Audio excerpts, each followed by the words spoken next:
The bases dropped on a chilly Tuesday morning here in Atlanta, Georgia, March 12th. Soccer Down here is live. Tuesday Thoughts edition of the show.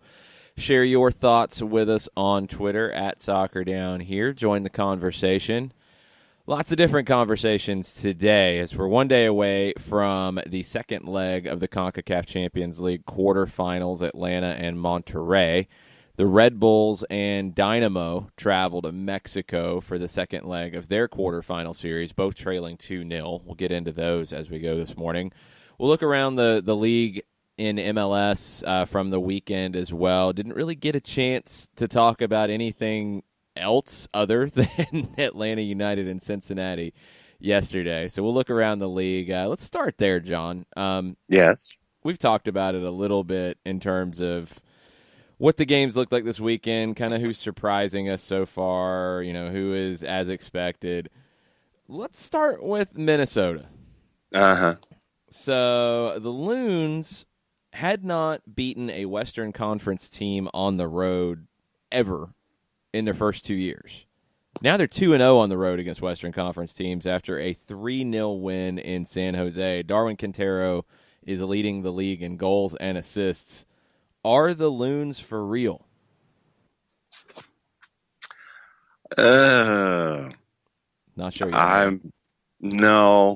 Because I'm looking at San Jose, who is still trying to figure themselves out, and I'm trying to figure out just how mad Matias Almeida is right now.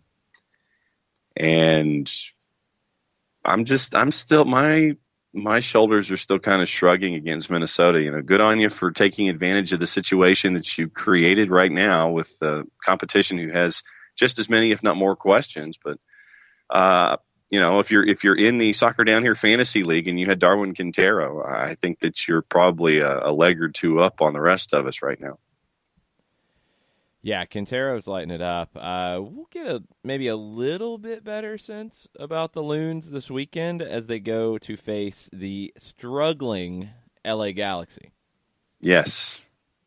It's a Saturday night 10:30 match. That will probably be my MLS After Dark match this weekend. The Galaxy went to Dallas without Zlatan. An Achilles injury kept him out from training, and they lost. And I don't know what to think about the Galaxy at this point. They came back to beat Chicago when the Fire should have put the match away in week 1. They go to Dallas, don't really look all that inspiring. Who are the LA Galaxy? And that's the big question. I think that the Galaxy right now are going to go as far as Zlatan and his Achilles will allow them.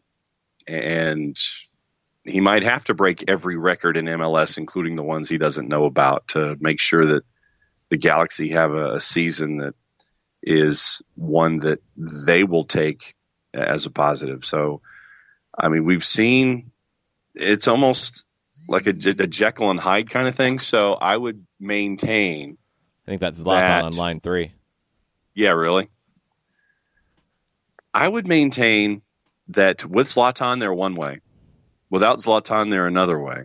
So therefore, they're average. So what would be the mid road of 34, 11, 12, 11, and 11? So that would be kind of ish for me in the ballpark when it comes to where the Galaxy are. It depends on how many games Zlatan's going to play. Is he going to play on the road? Is he going to play on turf?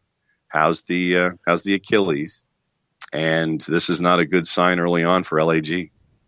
It is not. Dallas, who beat them on the weekend, drew week 1, beat the Galaxy on the weekend. They go to Columbus on Saturday. That's a really interesting match. Dallas, Luchi Gonzalez gets his first win as a manager. He's going to rely on the youth. Paxton Pomacall with an assist on Saturday.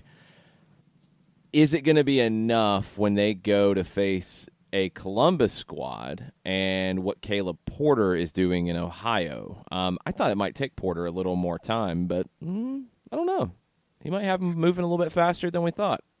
Yeah, and good for Luchi Gonzalez to get that win, because I think that when you have a team that is as young as FCD is, I think you need these markers early in the season to sit there and say, okay, hey, yeah, we're doing things that are heading in the right direction.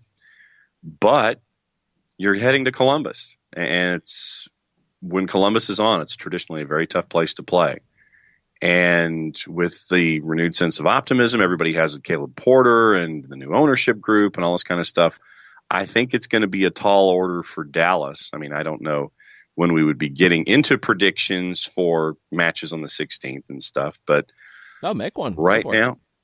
I've got to go with Columbus full points. I think that FCD has reason to be optimistic about stuff, but I'm just looking at Columbus at home and a young group heading to a tough place on the road. I've got to go with Columbus here. So you were impressed by Columbus's 2-0 win over the New England Revolution. Gwen was very impressed with the Crew's win. You go, girl. She's a big Jossie's Artist fan, and he had 2 goals, one in the 26th minute, the other deep in stoppage time.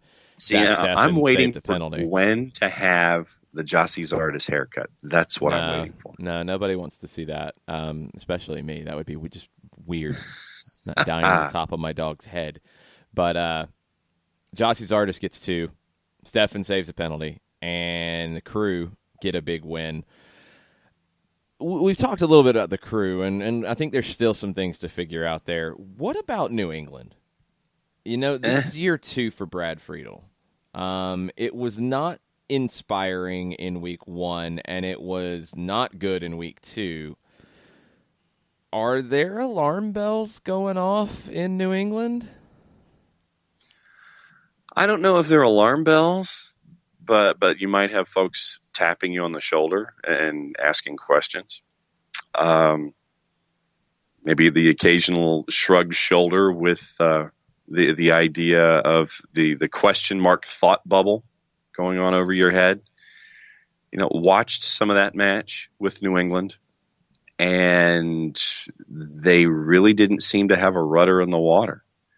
So for me, New England's got to figure stuff out. And I know that we're all sitting here going, okay, yeah, it's only match week 2. You're heading into match week 3. But if you've got teams that are hitting the pedal early and getting some distance between you and where you want to be, then you got some stuff to think about. And I think that Brad Friedel's got stuff to think about. I'd give it another couple of weeks before I start hitting full panic mode. But I would say concerns, questions, and furrowed brows with the possibility of the stroked chin by the thumb and the index finger right now. Yeah, I mean, I'm not saying full panic mode, but there was a lot of talk about what was coming for New England, and that last year was not what they would be. And they haven't really made the signings. They added Carlos Gil into the lineup, but outside of that, nothing massive. They got Edgar Castillo in a trade. That was a good one. Everybody else was there last year from the starting lineup on Saturday. Michael Mancian beaten by Jossie's Artist on the opening goal. Mancian's the most expensive defender in the league. Is it really any different? And after the game, Bobby Warshaw had his 24 observations on 24 teams, so one observation on each team. And he mentioned that New England last year, one of their issues was, just possession and just trying to, do anything with possession. Everything was transition for them last year. Well, okay, they had a little more possession this time. And Brad Friedel said, some people thought we weren't making changes at this season, and as you can see, there are a lot of changes. They had 45% of the possession. I mean, that's more? Yeah. It's not any dramatic change. They had more shots than Columbus. I mean, Columbus, 6 shots, 4 on target, 2 goals. Pretty efficient. New England, 11 shots, 3 on target. Meh. I I don't really have anything to hang my hat on when it comes to New England at this point. No, I don't. And like I said, I was watching the match, and you just kind of sit there and you're going, okay, sure. Yeah, I'm waiting to see what's coming there. They go to Toronto on Sunday. That'll be a 7:30 kick. What are we thinking about Toronto at this stage?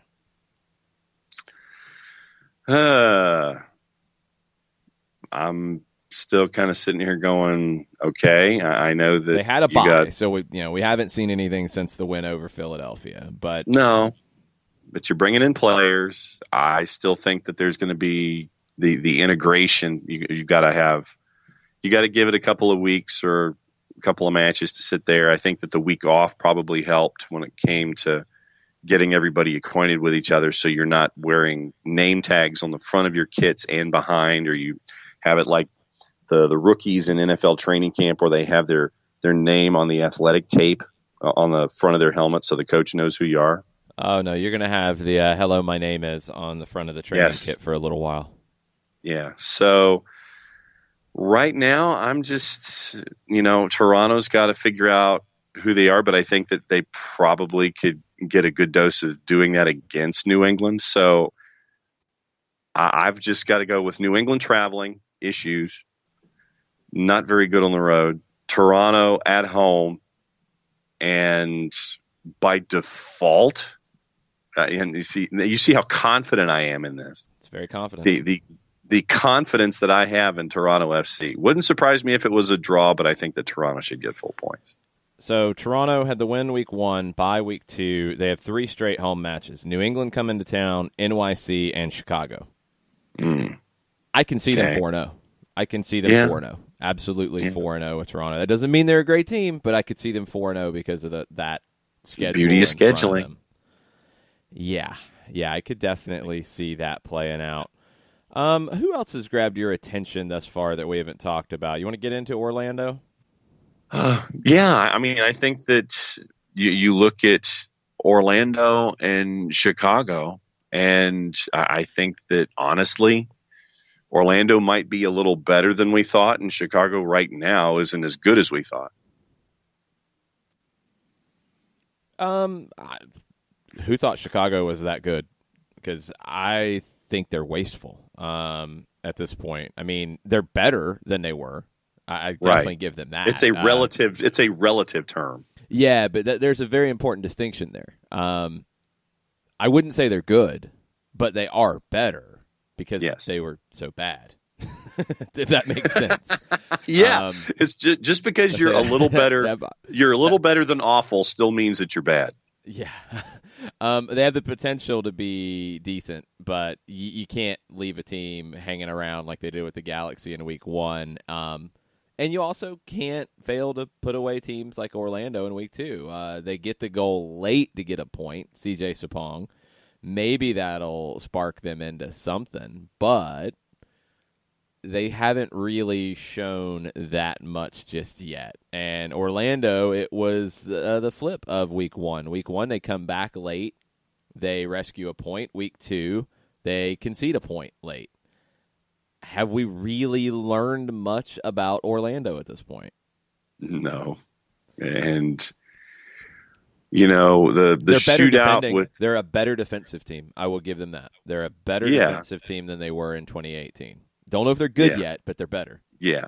No. And you look at the match against NYC and you're going, okay, there's some reason to file things away and think that they might be okay, or at least better than they were last year, which really isn't setting a very high bar. But then you look at what happened against Chicago, and you got to do stuff. I mean, but once again, you have teams that have challenges and getting past those humps on the road. And Orlando, okay, and better than awful. Still not fantastic. Still waiting for a larger sample size to figure out what direction they are going. If the sine wave is going to have a lot deeper work than it is, or if it's just going to be a very, very slow crawl with a lot of ups and downs and more frustration. So let's look at Montreal. Tight air, baby. Tight air, yeah, but then they lost. They lost to Houston, and that was we'll get to Houston in a minute, but tight air gets the goal in the 34th. That was their only shot on goal all night. Houston came back, answered 2 minutes later, Memo Rodriguez, and then Mauro Manotas with the late winner in the 86th. Is Montreal any different than they were in 2018? Remy Gard, kept his job. That's always a question in Montreal. Yeah. Joey Saputo is going to make a change. Now, actually, there are some rumors out of France that Lyon is interested in bringing Remy Gard back in the summer. That'd be quite intriguing. But, one shot on goal in Houston is a little surprising for a team that's fielding Nacho Piatti and Taider and Max Fioruti. I don't know what to make of Montreal at the moment. No, 14-7 on total shots, 6-1 on target.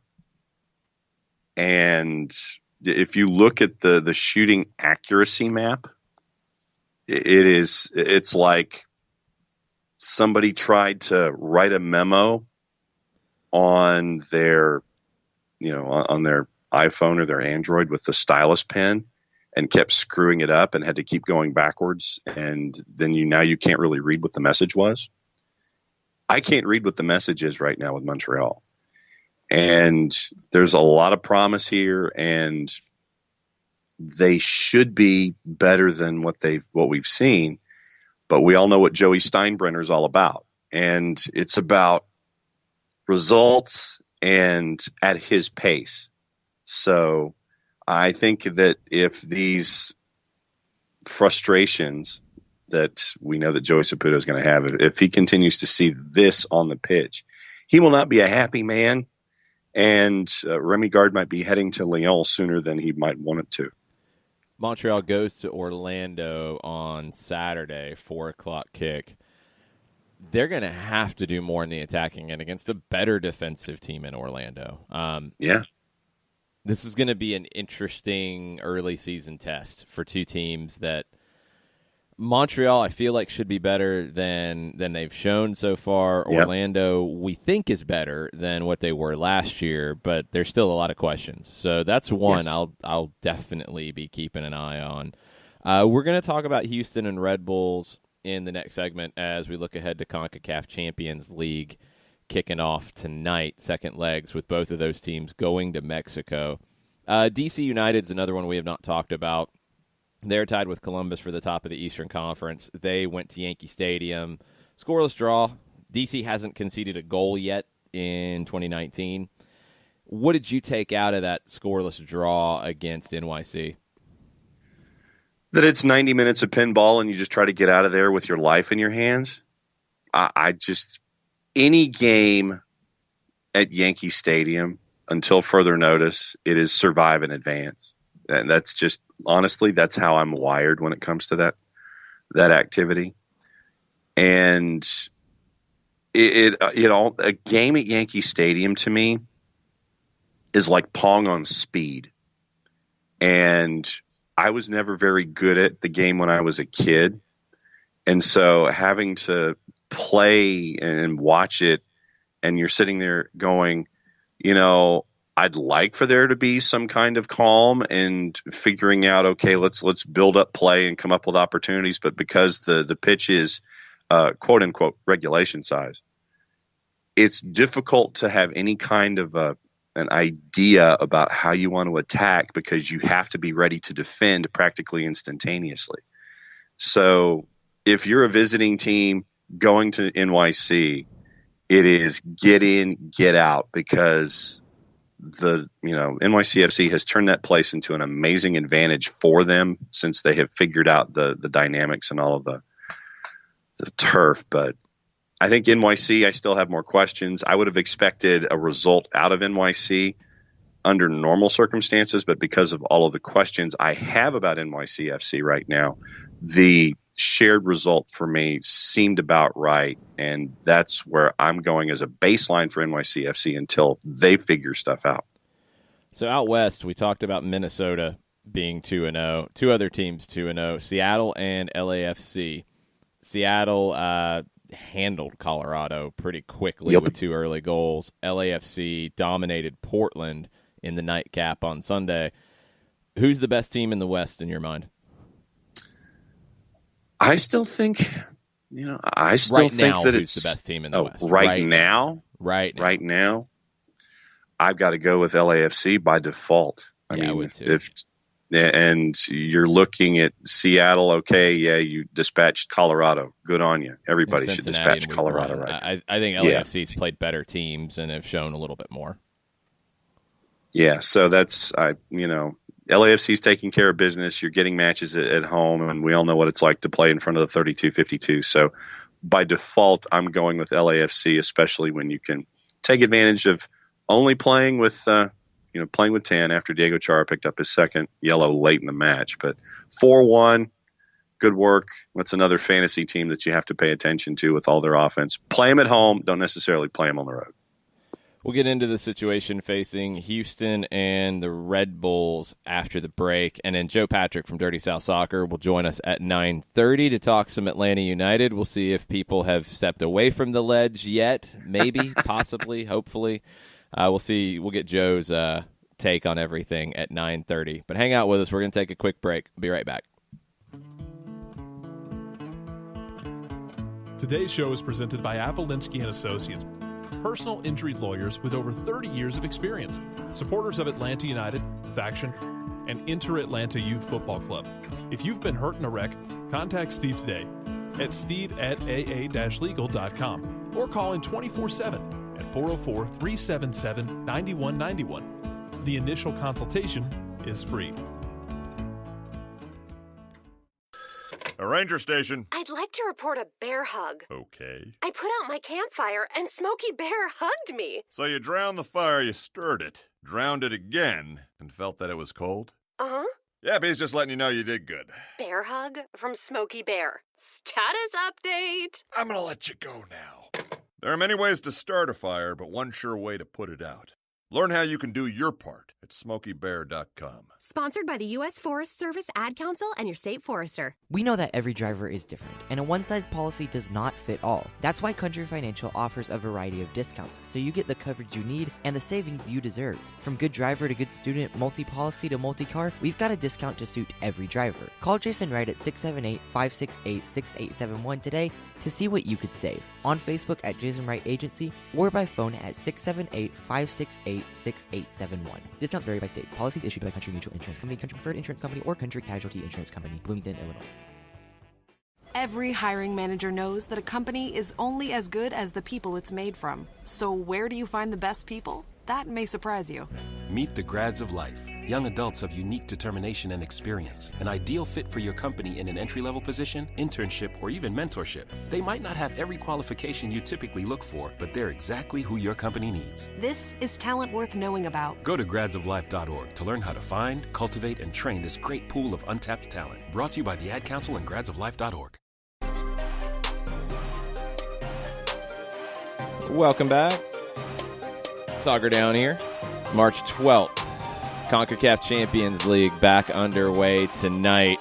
Two MLS teams in dire situations. The New York Red Bulls kick it off at 9 o'clock Eastern. Univision Deportes, Yahoo Sports, at the Estadio Corona against Santos Laguna. I don't know if the Red Bulls are going to be able to turn this one around. Order. I just don't have a lot of faith in their attack in a situation like this because they're going to have to come out and play on the front foot. And are they capable of that? Yeah, and having to go to Santos Laguna to do it, I know that shaking my head doesn't necessarily translate well to radio, but the two matchups tonight for the MLS sides, I'm shaking my head. And yeah, tall orders for both Red Bulls and Houston. I just, I look at the Red Bulls. I don't know if you can put up an early one and try to put Santos on their heels a little bit. I just don't see it. And the same for Houston. going up against Tigres. It's just two tall orders tonight for the MLS sides at 9 and 11 Eastern. They went to Tijuana last year and got a 2-0 win. That would be enough tonight to send it to penalties. That was in the first leg, though.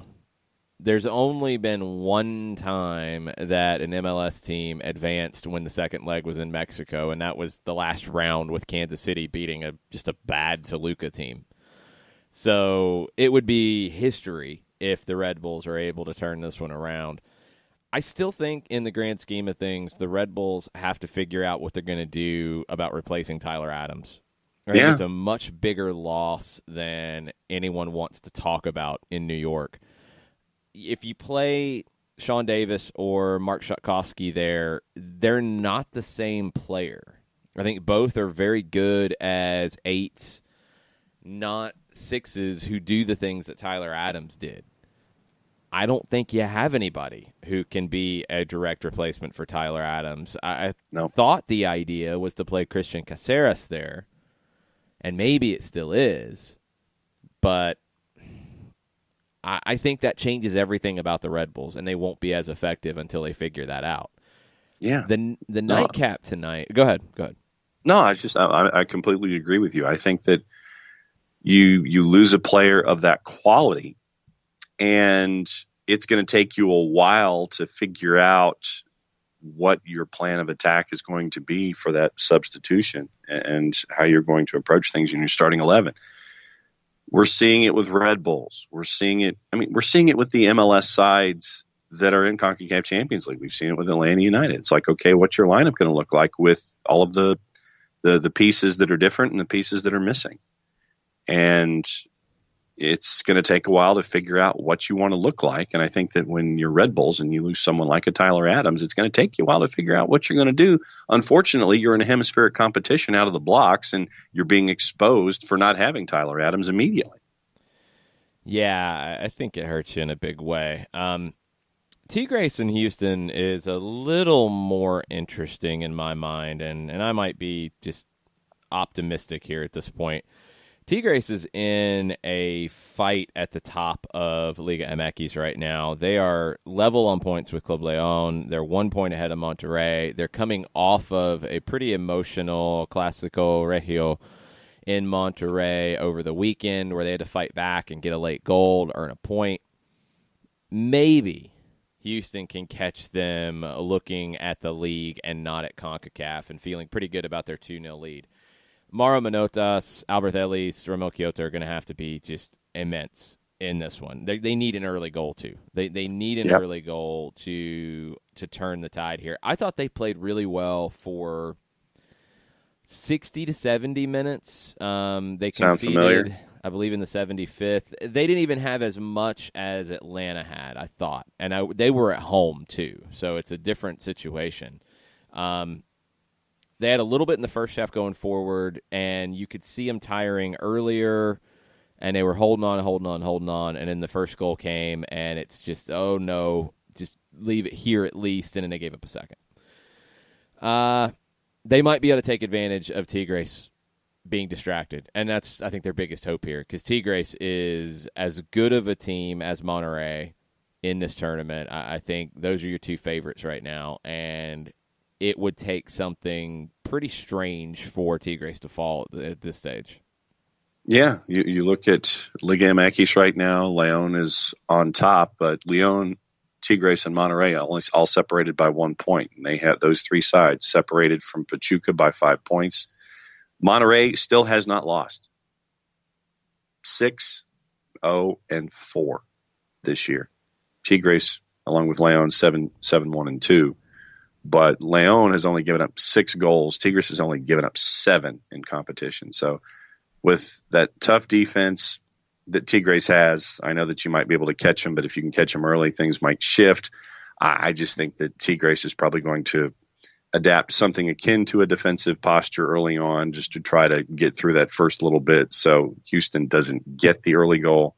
And I see Tigres going through. I see Santos going through. Yeah, I think Tigres could probably get away with a mostly first-choice lineup here, just depending on who's healthy, because they're playing Querétaro on the weekend who is in last place. You can probably rotate guys a little bit there too. So yeah, you got to get an early goal and put them on their heels. That's really Houston's only hope after capitulating in the first leg. Let's take a break.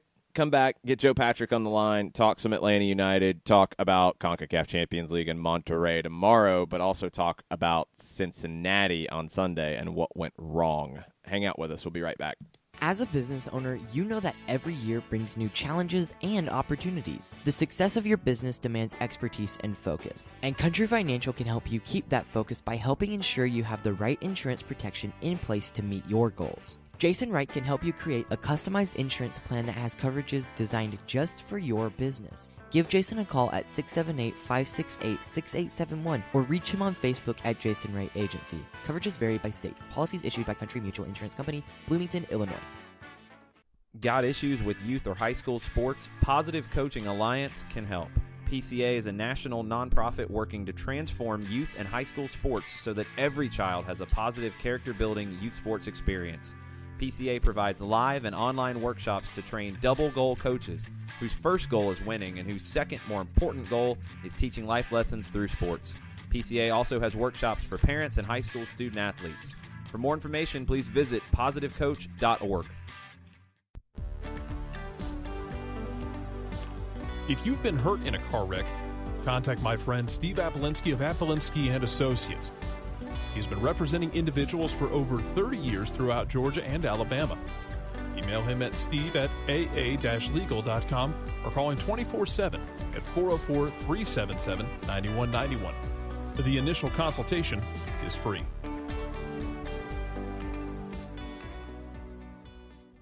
I adopted Bento in 2010 from a shelter. This cat makes me make art. He's always motivating me to draw pictures of him. He just is motivating artistically. He's my best friend, but a lot of people know him as Keyboard Cat. Keyboard Cat, YouTube star and shelter pet. Amazing adoption stories start in shelters. Start yours today. Visit theshelterpetproject.org to find a pet near you. Brought to you by Maddie's Fund, the Humane Society of the United States, and the Ad Council. Welcome back. Soccer Down here, Tuesday Thoughts edition of the show. Share your thoughts with us on Twitter. We'll get to those in the next segment. But first, Joe Patrick, Dirty South Soccer, joining us. What's up, Joe? How's it going this morning, guys? It's going better than it was yesterday. Time heals all wounds. Yeah, Overreaction Monday was not so much fun. I'm glad it's over. So now we're into the thinking stage after the match on Sunday. I mean, now that we have a little bit of distance from it, what are you thinking when it comes to what happened on Sunday for Atlanta United?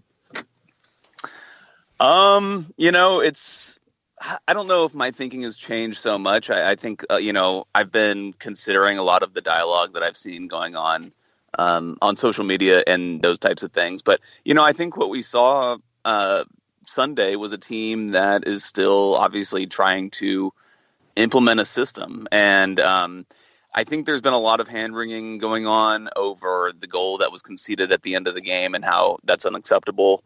And yes, it's a poor goal to concede, but really if we're addressing the issues, we need to be looking at the other end of the pitch and just the lack of chances that the team is creating going forward, and that being the biggest struggle with the team right now. I think if you look at the expected goals tally, Atlanta created less than one expected goal against an FC Cincinnati team. And that's just not good enough. Like, you have to beat those teams. You have to basically, if they're going to stay in a condensed, organized, deep block like they were, you really have to force them back until you kind of corner them and they have no way out. And yeah, you might not get one single great chance that you're going to score from, but at least what we saw under Tata Martino was that the team could create, 30 shot attempts, and eventually you're going to crack them 2 or 3 times in that case. So I think that there's still some learning curves. I think it's kind of well known at this point that, I'm not as concerned as I think a lot of people are. So I'm still being patient, still giving it time. I think that it could still take a good long while before this starts to click, and hopefully it does eventually.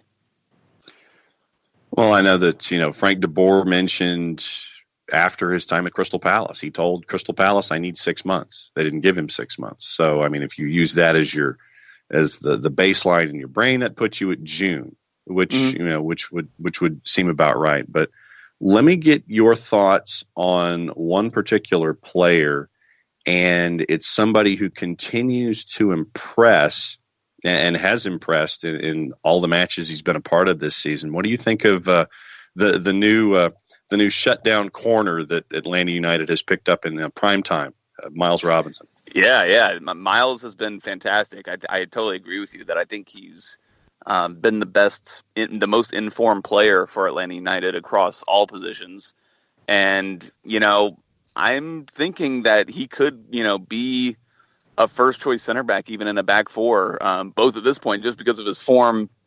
And then I think, just as we progress into the season, Michael Parkhurst, Jeff Larnowitz, those guys are getting up there in age, and you might want to use those guys from time to time if you're in a back four.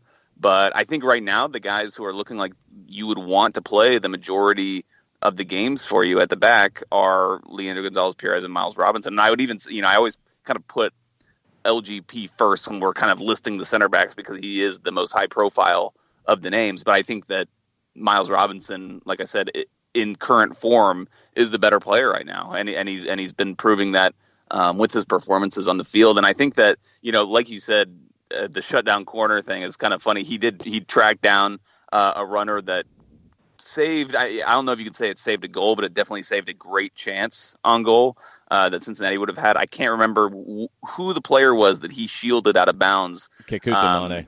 Yeah, Kekuta Mane, that was it.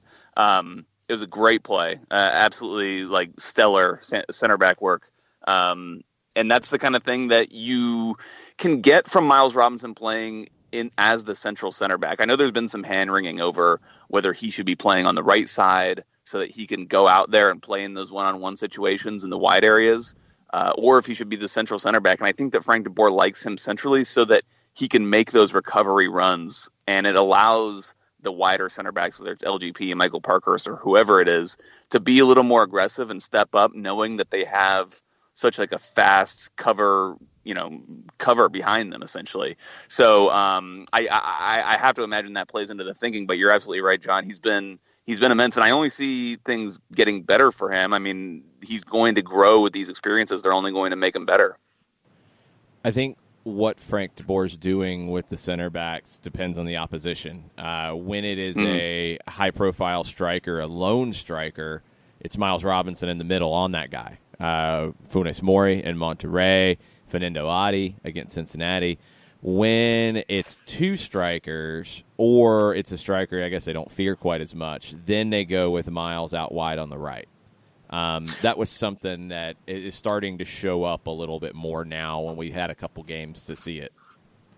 Yeah, and that was something he talked about between the two games against Rediano. I forget the name of the striker that they had up top that was playing in wide areas. And what was happening in the first leg was Parkhurst was out on the right side, and that striker was drifting into wide areas where Parkhurst was getting into one-on-one situations. And so then for the second leg and the return leg, that was the one time we've seen Frank DeBoer flip those players so that LGP had his matchup on the left, and then Miles Robinson, who's much better in those one-on-one situations, was out there matched up on the right. So I think we have seen some changes when Frank DeBoer has been able to have some time and, thoroughly assess the upcoming opponent and develop a tactical plan for that. And I think that a lot of the frustrations people have been having over the last couple of weeks is, just that it seems like the same thing over and over. And I think people are worried that he's either too stubborn to change anything or he can't see what needs fixing. And I think that that's short-sighted. I think that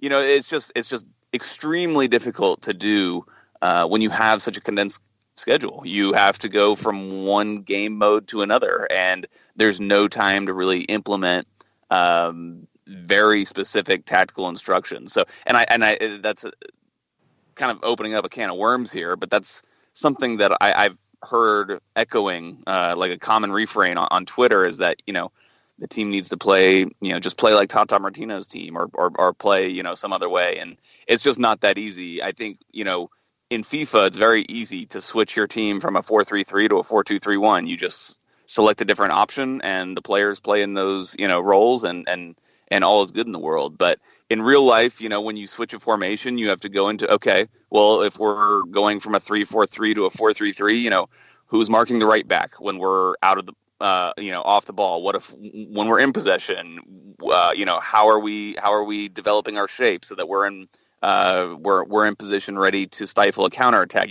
There are so many details that go into changing a formation that it's just almost unreasonable to think that it could be done in a matter of between 2 days between games. So then let me get your rundown of the newest face, PT Martinez. I know that PT himself is not happy with how things are progressing. We know he's not 90 minutes fit, but in this sample size that we've seen so far, what's your updated thoughts on PT as a part of the offense? Yeah, I mean, it's so hard to assess how he fits into this team based on, the struggles that the whole team has had in general, just, trying to adapt to Frank de Boer's philosophy, to adapt to his system. And I think that it's also hard to judge Pitti based on, just his own personal situation, the fact that he really hasn't had an off season. I think he may have had, 3 weeks off or something. He's basically hasn't had an off season since last summer.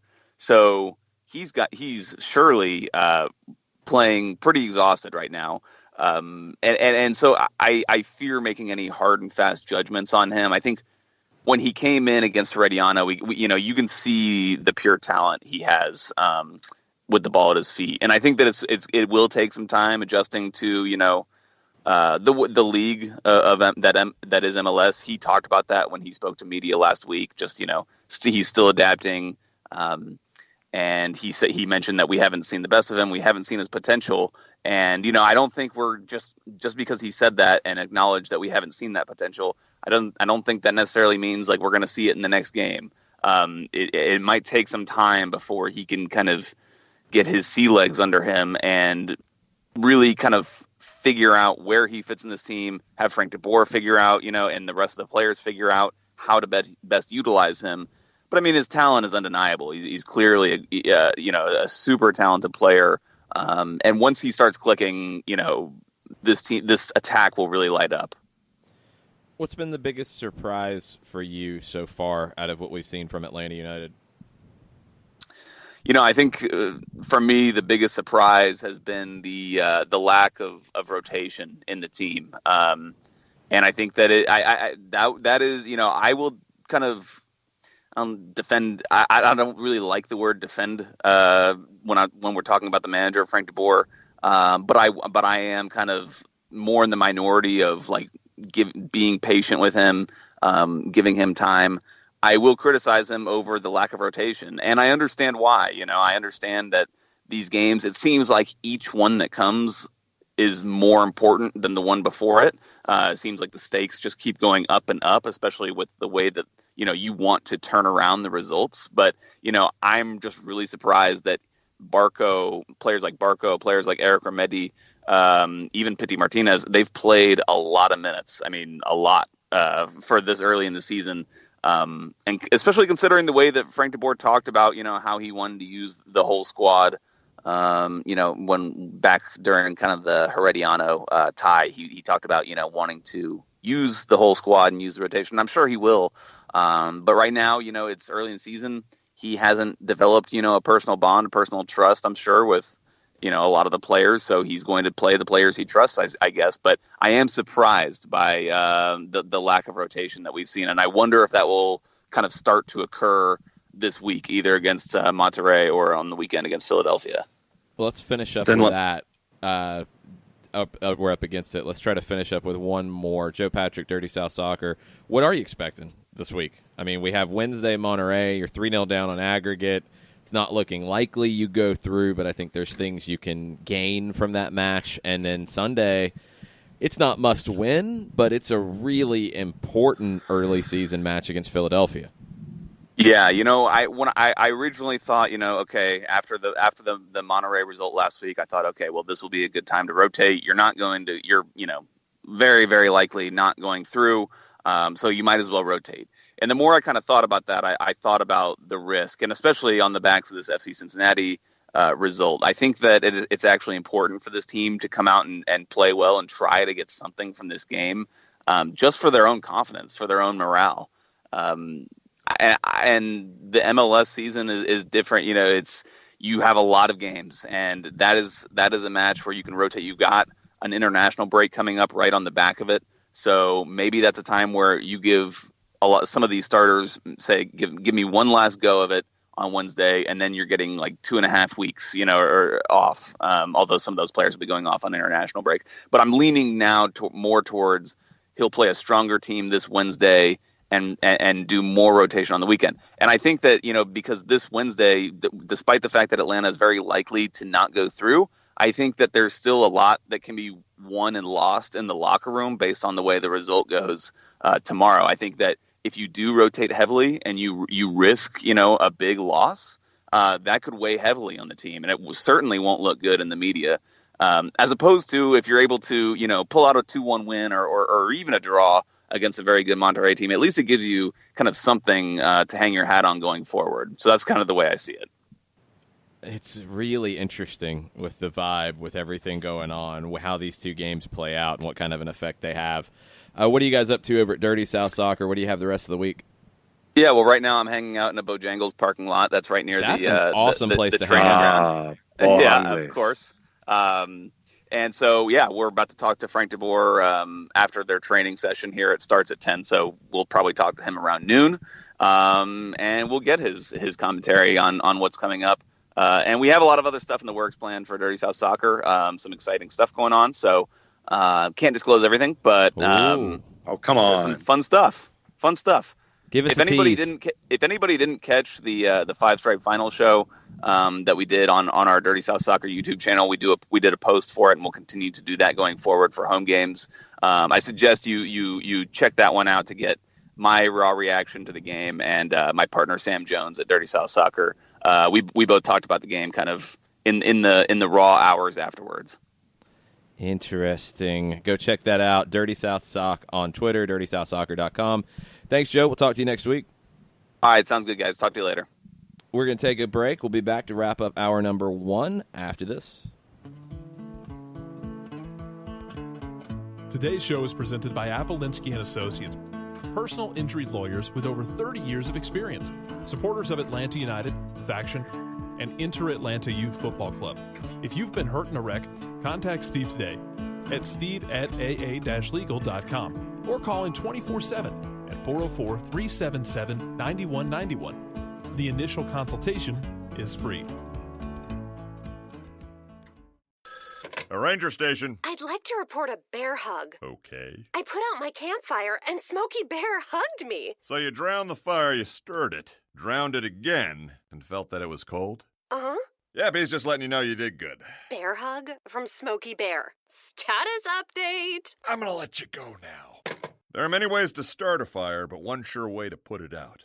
Learn how you can do your part at SmokeyBear.com. Sponsored by the U.S. Forest Service Ad Council and your state forester. We know that every driver is different, and a one-size policy does not fit all. That's why Country Financial offers a variety of discounts, so you get the coverage you need and the savings you deserve. From good driver to good student, multi-policy to multi-car, we've got a discount to suit every driver. Call Jason Wright at 678-568-6871 today to see what you could save. On Facebook at Jason Wright Agency or by phone at 678-568-6871. Discounts vary by state. Policies issued by Country Mutual Insurance Company, Country Preferred Insurance Company, or Country Casualty Insurance Company, Bloomington, Illinois. Every hiring manager knows that a company is only as good as the people it's made from. So where do you find the best people? That may surprise you. Meet the grads of life. Young adults of unique determination and experience. An ideal fit for your company in an entry-level position, internship, or even mentorship. They might not have every qualification you typically look for, but they're exactly who your company needs. This is talent worth knowing about. Go to gradsoflife.org to learn how to find, cultivate, and train this great pool of untapped talent. Brought to you by the Ad Council and gradsoflife.org.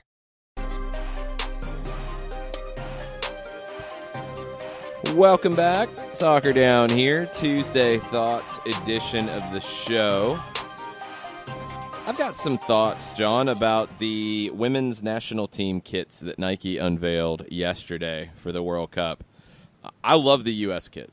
I think it is the best work Nike has done maybe since they got the contract in 95. I love the white kit with the red and blue trim. Yes. Yeah, I like that. I like that. And the all red, I'm still trying to. I like it. Yeah. Because I'm used to seeing it all blue, so I guess for me, looking at an all red is why it's a little different. But I love the piping on the white kit. I like them both. I think they're both really good as Nike's done with the team. Some of the sublimation on the red, it's pretty cool. It's a good looking kit. They nailed it with both. What do you think about some of the others? So they unveiled the U.S., Canada, China, South Africa, Australia, Chile, France, the Netherlands, South Korea, England, Nigeria, Brazil, New Zealand, and Norway. It's a big summer for Nike. Yes. All right. So now you're catching me here. So you're going to be getting live reactions as I look at them for the first time, and I'm you dialing looked at them up before. Right Don't know. You've looked at them before. I don't think you had like big bold reactions to all of them, but you did look at them before. Oh, I did. Okay. Yeah. I'm partial to the Aussie kit. I am too. I mean, I love what they're able to do with it. And, you have a little fun with it. I like the simplicity of the French kit. Well, go back to the Aussie one. They sold it out in 3 hours in Australia. I'm not shocked. Yeah. Kits like that are really hit or miss, and we're talking the yellow, white, green thing with green shorts and the socks match the kit. It's amazing. The splashy, flashy swipes at the bottom. Yeah, stuff like that I'm usually not a fan of. Down. This one really works.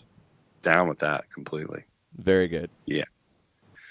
And, obviously you can't go wrong with Brazil. You don't mess with a good thing. Yeah, Brazil is to be expected. The French one is to be expected. Really good.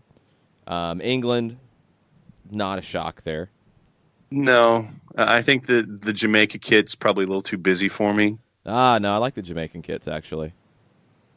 I mean, I like the solid colors, but the one where they try to do the swimming pool splash, I'm like, nah, that's a bit too busy for me. So by request of the players, Chile, Nigeria, South Africa, and South Korea, it's the same as the men wore in 2018. Right. So they didn't change anything with those. I mean, the fit's been customized, thankfully, but it's not a different kit. Others went to a new kit for the 2019.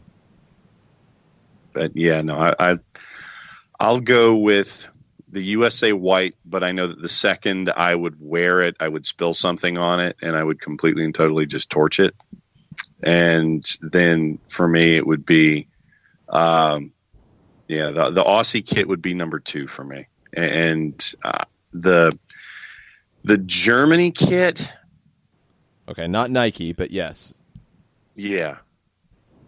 And I'm like, okay, I kind of get that the bar graph, but I like it. Yeah. I like it. I'm It's a not throwback sold. to the 1990. Why are you not sold? What's your problem? It's just it's the dots and dashes. For me, it looks like a Morse code booklet exploded. But that's Adidas's thing right now. They're doing that. What are they calling it? The glitch.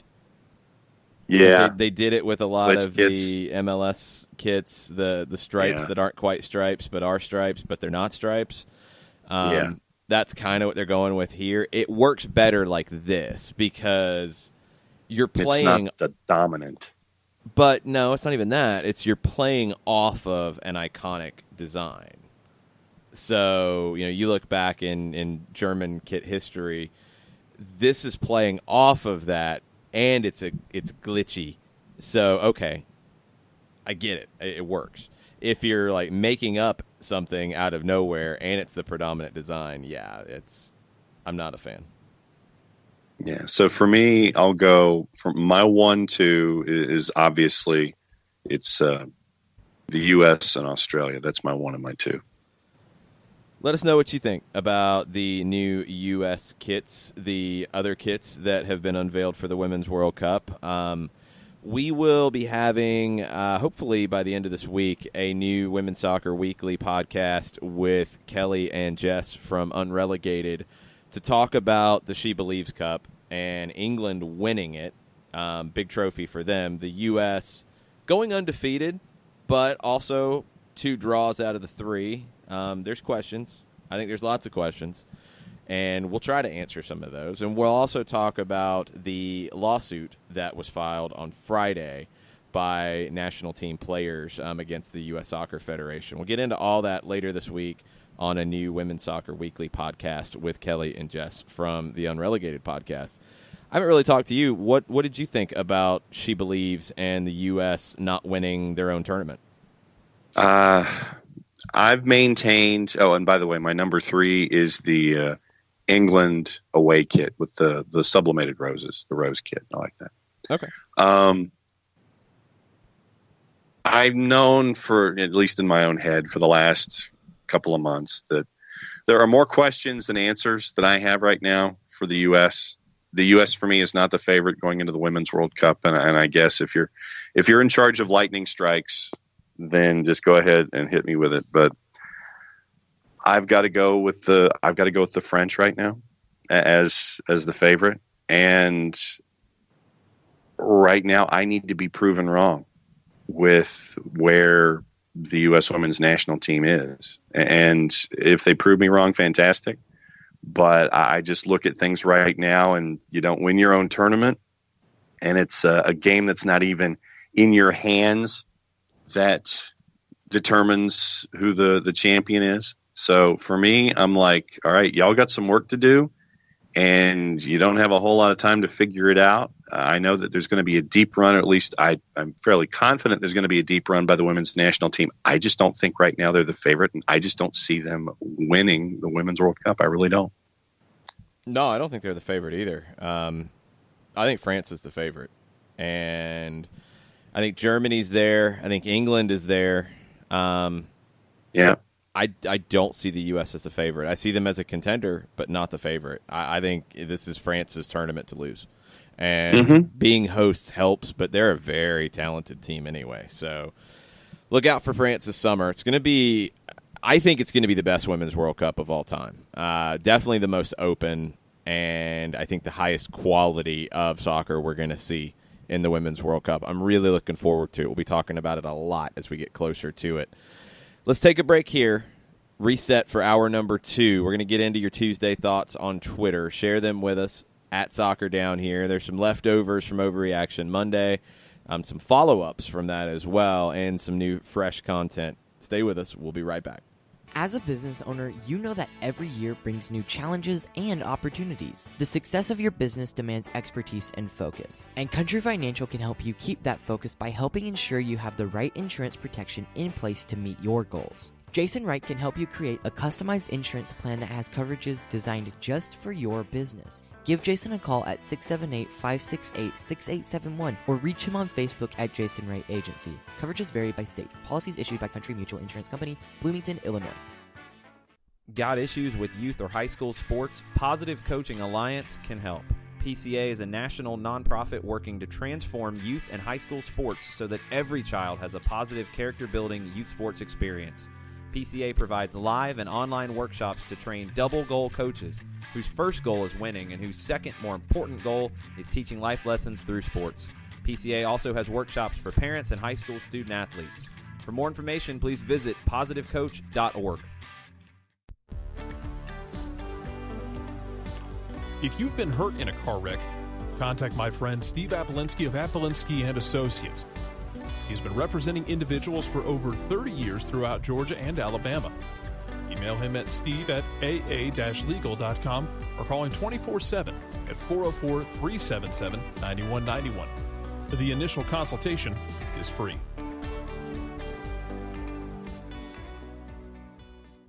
I adopted Bento in 2010 from a shelter. This cat makes me make art. He's always motivating me to draw pictures of him. He just is motivating artistically. He's my best friend, but a lot of people know him as Keyboard Cat. Keyboard Cat, YouTube star and shelter pet. Amazing adoption stories start in shelters. Start yours today. Visit theshelterpetproject.org to find a pet near you. Brought to you by Maddie's Fund, the Humane Society of the United States, and the Ad Council. You're listening to Soccer Down Here daily on SDH Networks, a division of OSG Sports. Find us at Soccer Down Here on Facebook and Twitter. The time is now the top of the hour. Peep, y'all.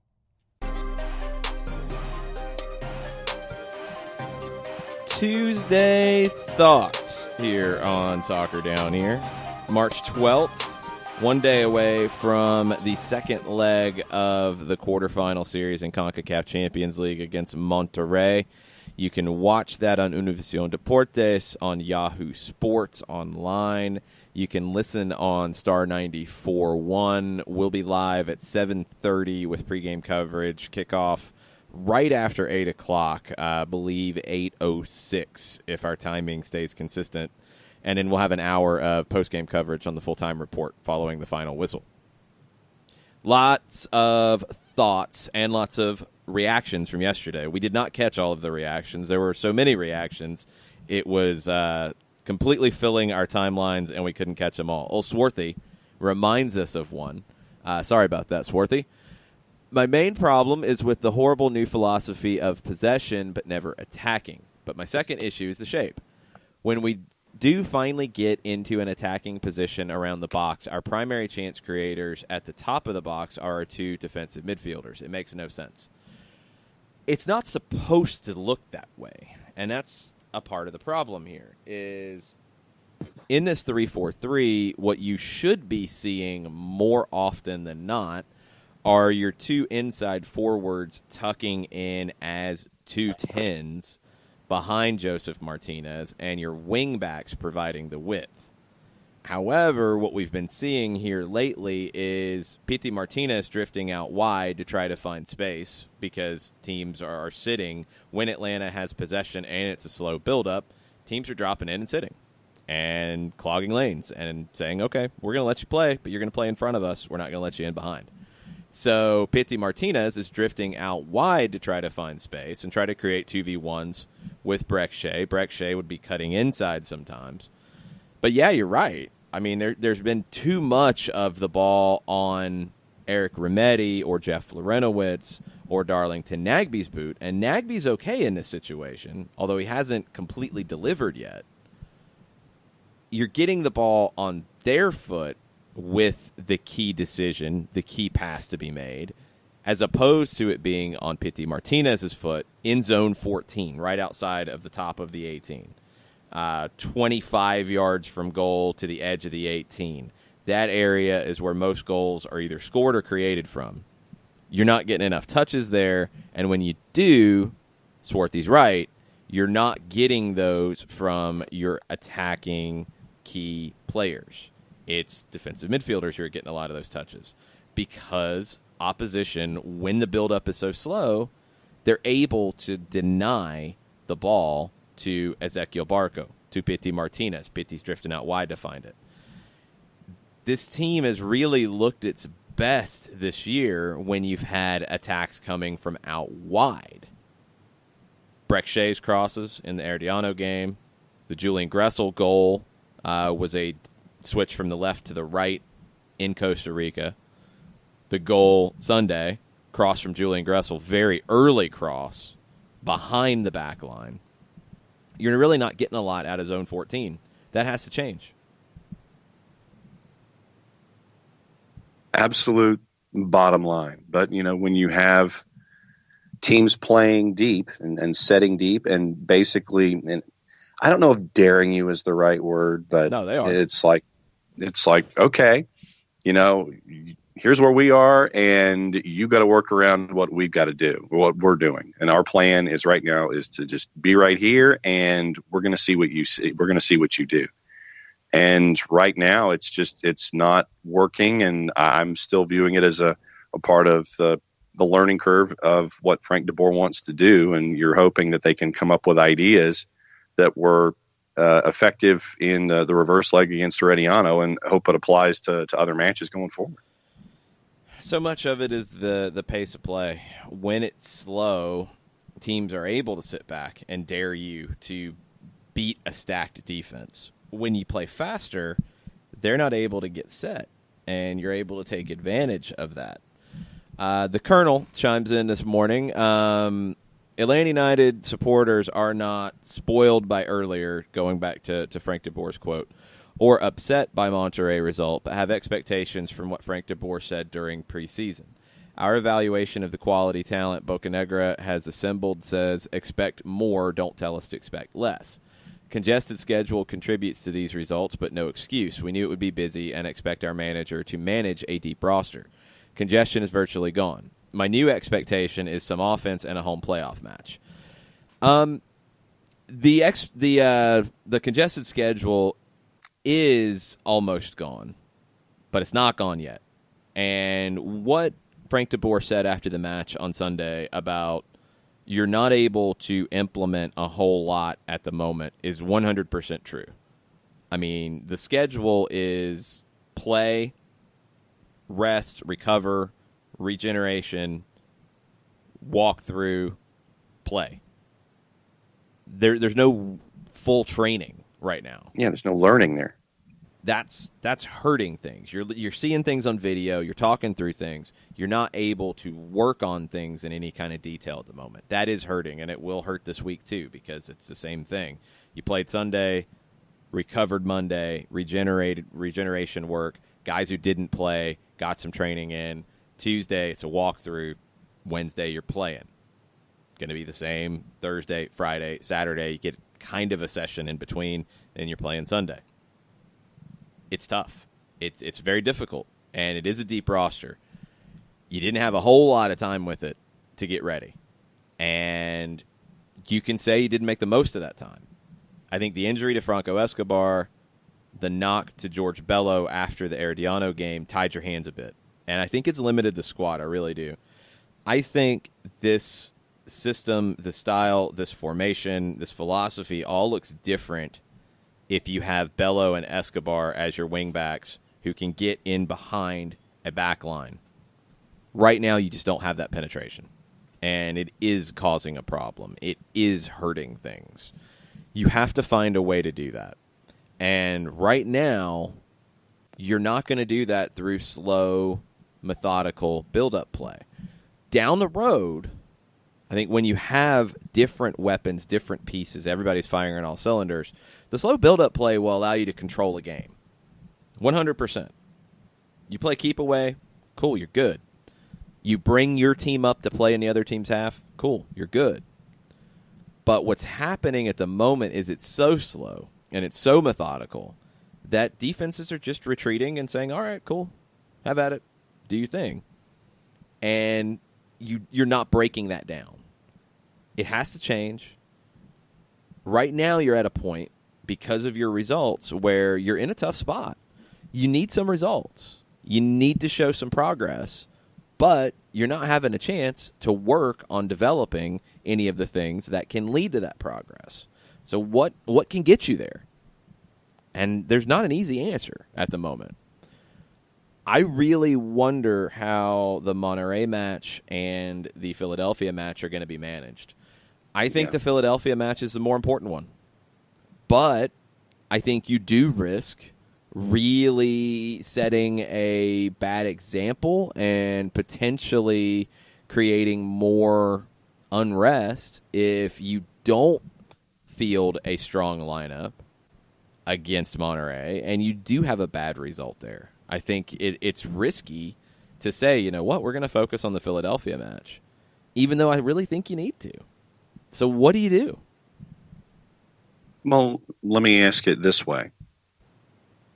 I understand the notion of, and at least from my perspective anyway, in these matches, having pretty much the same lineup each and every time out. Because if you're trying to introduce a tweak to a system, you want to have an 11 out there that fully understands it. And because of schedule compression and not having a whole lot of time on the practice pitch, having those same 11 guys out there or as close to it, so they can become acquainted with one another and have the little societies somewhat figured out.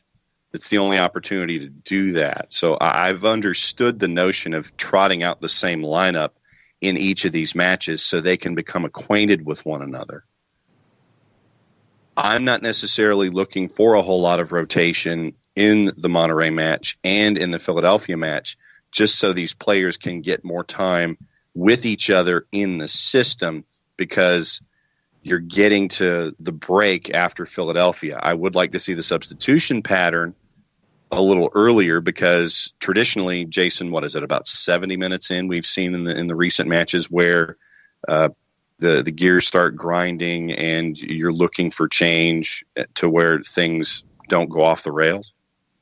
I think you saw tired legs affecting the match in the first half on Sunday, and that's what's so difficult about this is, yeah, your matches have in some ways replaced training sessions in terms of building continuity right now, because that's all you have.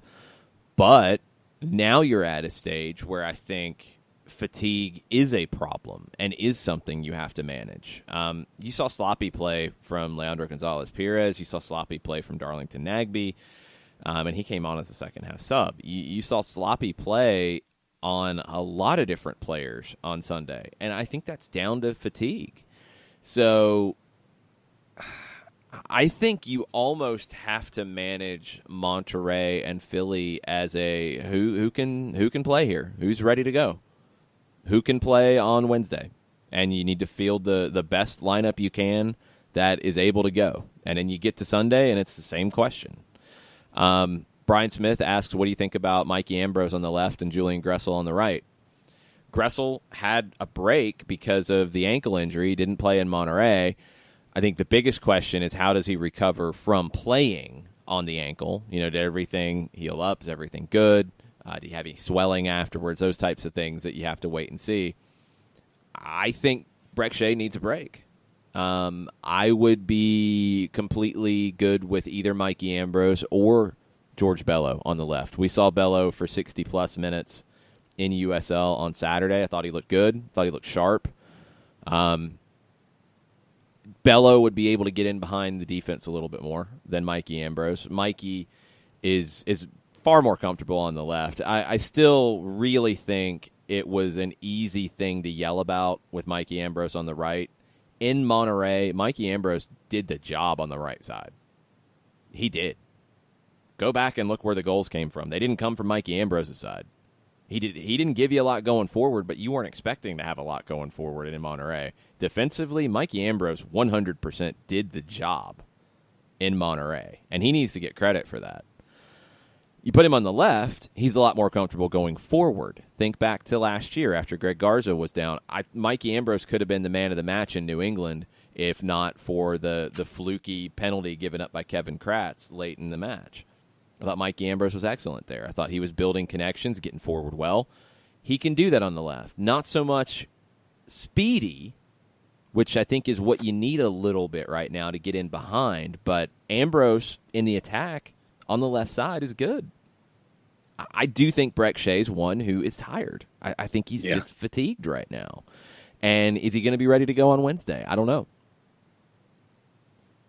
Yeah, for me, I think that you... And as someone who watches and hasn't played, I mean, you look at Brek Shea and the crispness of the crosses, the elevation that's there. There's a flatness to his entries now, and the backtracking and things like that. So I could definitely see some combination of Mikey and George Bello on the left-hand side, Julian Gressel on the right, and I think that once again it just comes down to, where is George Bello with fitness? Where is Julian Gressel when it comes to recovery? And you look at what Mikey Ambrose has done. Yes, I know that having a left footer on the right is, it's not what he's done, but he did the job. And that's what you're looking for. It wasn't going to be flashy. It wasn't going to be completely out of the ordinary, but Mikey Ambrose did the job there. You asked him to do something and it was done. So, I think that obviously I'd like to see Mikey Bello on the left and Gressel on the right, but we have to see. Yeah, I would go Bello if he's available and if he can give you 75 minutes plus. If he can't, start Mikey Ambrose there, and I think you're okay. And give Breck Shea a day off and then reassess for Sunday. I think you have to field the best lineup you can on Wednesday. And that might not be the same lineup we've seen because I do think fatigue is an issue now that you have to manage. And it's best 11 that you can field on Wednesday. It's best 11 you can field on Sunday. And you have to build. We have to build something here moving forward. Carlos Rangel says, does the lack of rotation mean Frank DeBoer threw in the towel for CONCACAF Champions League? Because there's no way the team can compete against a strong Monterrey squad for 90 minutes, especially with tired legs. I don't think it means that he threw in the towel. I think that it means that he prioritized playing the same group as much as possible to help them improve over fitness. And I don't think they're one and the same thing. I don't think it's the same decision. You can look back and say it was the wrong decision or the right decision for sure. And this is just the challenge that MLS teams are in. Because to compete against a Monterrey squad, you have to field your best 11. I don't think you can compete the same way against a top Liga MX squad without your best 11. If you had drawn Toluca, maybe it's a different conversation. You're not Sporting Kansas City. You had to go best 11. And you had to go best 11 in the league matches. I think one big thing that's going to come back is a question about the match in D.C. Coming off of short rest from the Thursday match, should there have been more rotation there? So the team might have had more legs late against Monterrey. I also think you have to look at substitutions in Monterrey. I can buy the argument about not making one before the second goal, although I thought it was starting to slip with the Pizarro substitution for Monterrey coming in the 71st minute. But after that second goal, I thought you had to because you had to get out of there at 2-0. 2-0, right. You're coming in tomorrow with a whole different mindset. 3-0, you're looking for miracles. And it's going to be difficult. But this is the challenge of MLS and CONCACAF Champions League. It's the challenge of MLS in CCL on a couple levels. Talent-wise, you don't have the same depth, especially against a club like Monterrey and against Tigres. So you're talking about clubs that can't compete with anybody in this hemisphere. But you're also talking about the schedule. And you're trying to get up to midseason form without being in midseason. And it's very difficult. If MLS wants to win the CONCACAF Champions League, they really have to figure out something to do about these things. It's just that simple. Atlanta is as good of a MLS roster as you can build. Now, they do have the added complication in 2019 of having a new manager come in and those changes and not having time to fully implement and all that. But if you'd kept Tata Martino and you're going into CONCACAF Champions League in 2019, it's still going to be a challenge because you're, 4 games in. It's your 4th match of the year in Monterrey. It's incredibly difficult. It's just it's not about fair because it is what it is, but it's incredibly difficult. And any MLS team is at a disadvantage in that situation. Doesn't mean you can't overcome it. We saw Toronto get to a final. We've seen Real Salt Lake get to a final. Montreal. But it's very, very difficult.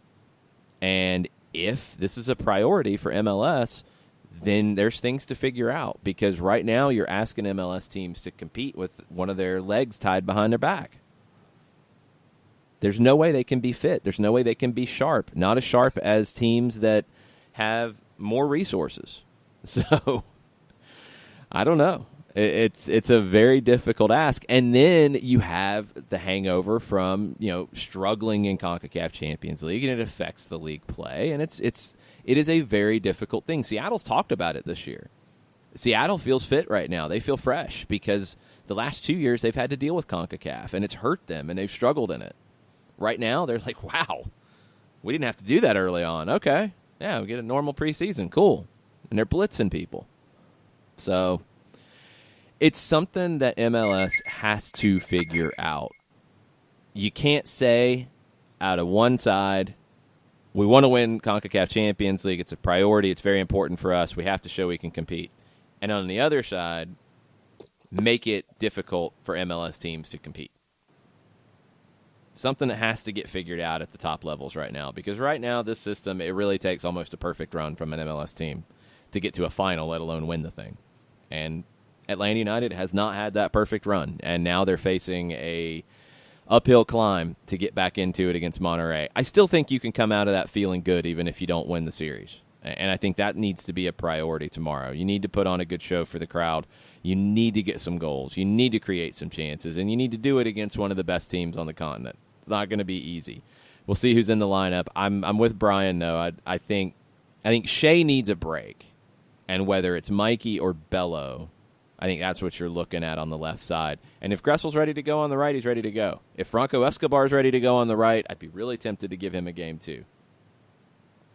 It's all about who's ready to go tomorrow. That's where you're at right now. It's who is ready to step up and play, who has the legs, who has the energy level. You ready? Let's go. And backs against the wall right now. And backs against the wall on Sunday because it's going to be the same question going into Sunday. We've got more Tuesday thoughts from you guys on Twitter at Soccer Down Here. We've got more Tuesday thoughts of our own as well. We're going to take a quick break, and we'll give you more of those right after this. Today's show is presented by Appolinsky & Associates, personal injury lawyers with over 30 years of experience, supporters of Atlanta United, Faction, and Inter-Atlanta Youth Football Club. If you've been hurt in a wreck, contact Steve today at steve@aa-legal.com. or call in 24/7 at 404-377-9191. The initial consultation is free. A ranger station. I'd like to report a bear hug. Okay. I put out my campfire and Smokey Bear hugged me. So you drowned the fire, you stirred it, drowned it again, and felt that it was cold? Uh-huh. Yeah, but he's just letting you know you did good. Bear hug from Smokey Bear. Status update. I'm gonna let you go now. There are many ways to start a fire, but one sure way to put it out. Learn how you can do your part at SmokeyBear.com. Sponsored by the U.S. Forest Service Ad Council and your state forester. We know that every driver is different, and a one-size policy does not fit all. That's why Country Financial offers a variety of discounts, so you get the coverage you need and the savings you deserve. From good driver to good student, multi-policy to multi-car, we've got a discount to suit every driver. Call Jason Wright at 678-568-6871 today to see what you could save. On Facebook at Jason Wright Agency or by phone at 678-568-6871. Discounts vary by state. Policies issued by Country Mutual Insurance Company, Country Preferred Insurance Company, or Country Casualty Insurance Company, Bloomington, Illinois. Every hiring manager knows that a company is only as good as the people it's made from. So where do you find the best people? That may surprise you. Meet the grads of life. Young adults of unique determination and experience. An ideal fit for your company in an entry-level position, internship, or even mentorship. They might not have every qualification you typically look for, but they're exactly who your company needs. This is talent worth knowing about. Go to gradsoflife.org to learn how to find, cultivate, and train this great pool of untapped talent. Brought to you by the Ad Council and gradsoflife.org.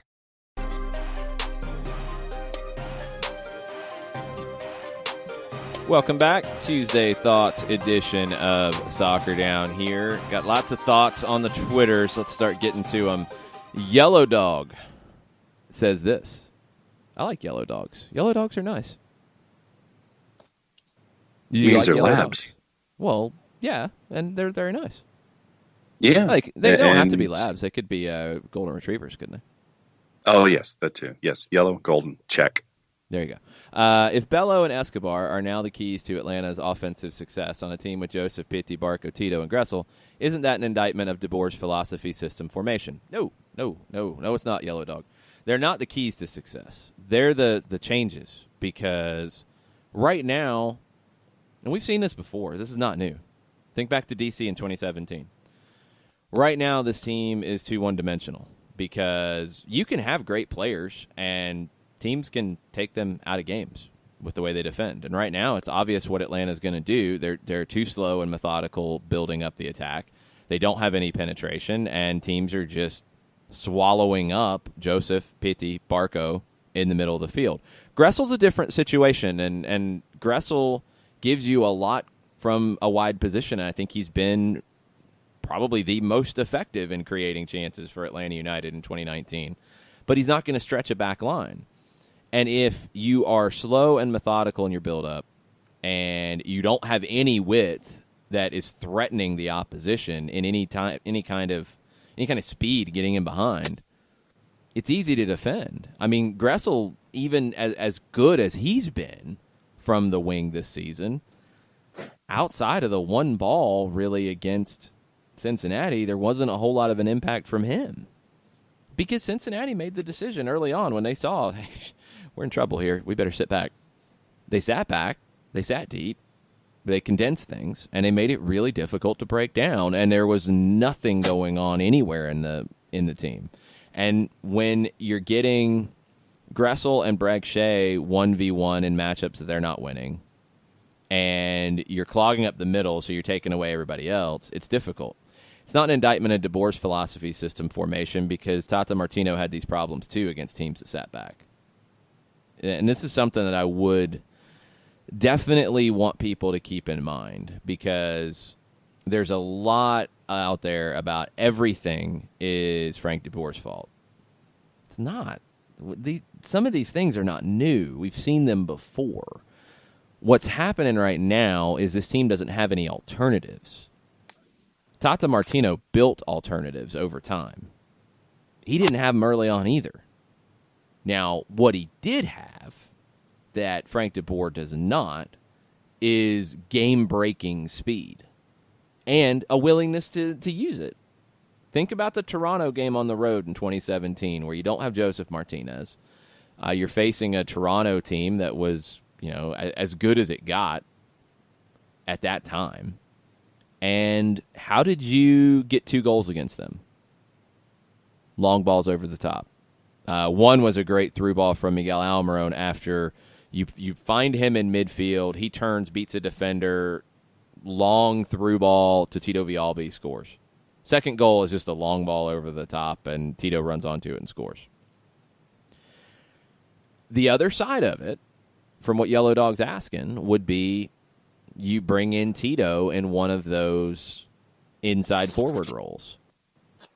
And you have a willingness to play over the top and let Tito run onto it. That would open things up and give you something different.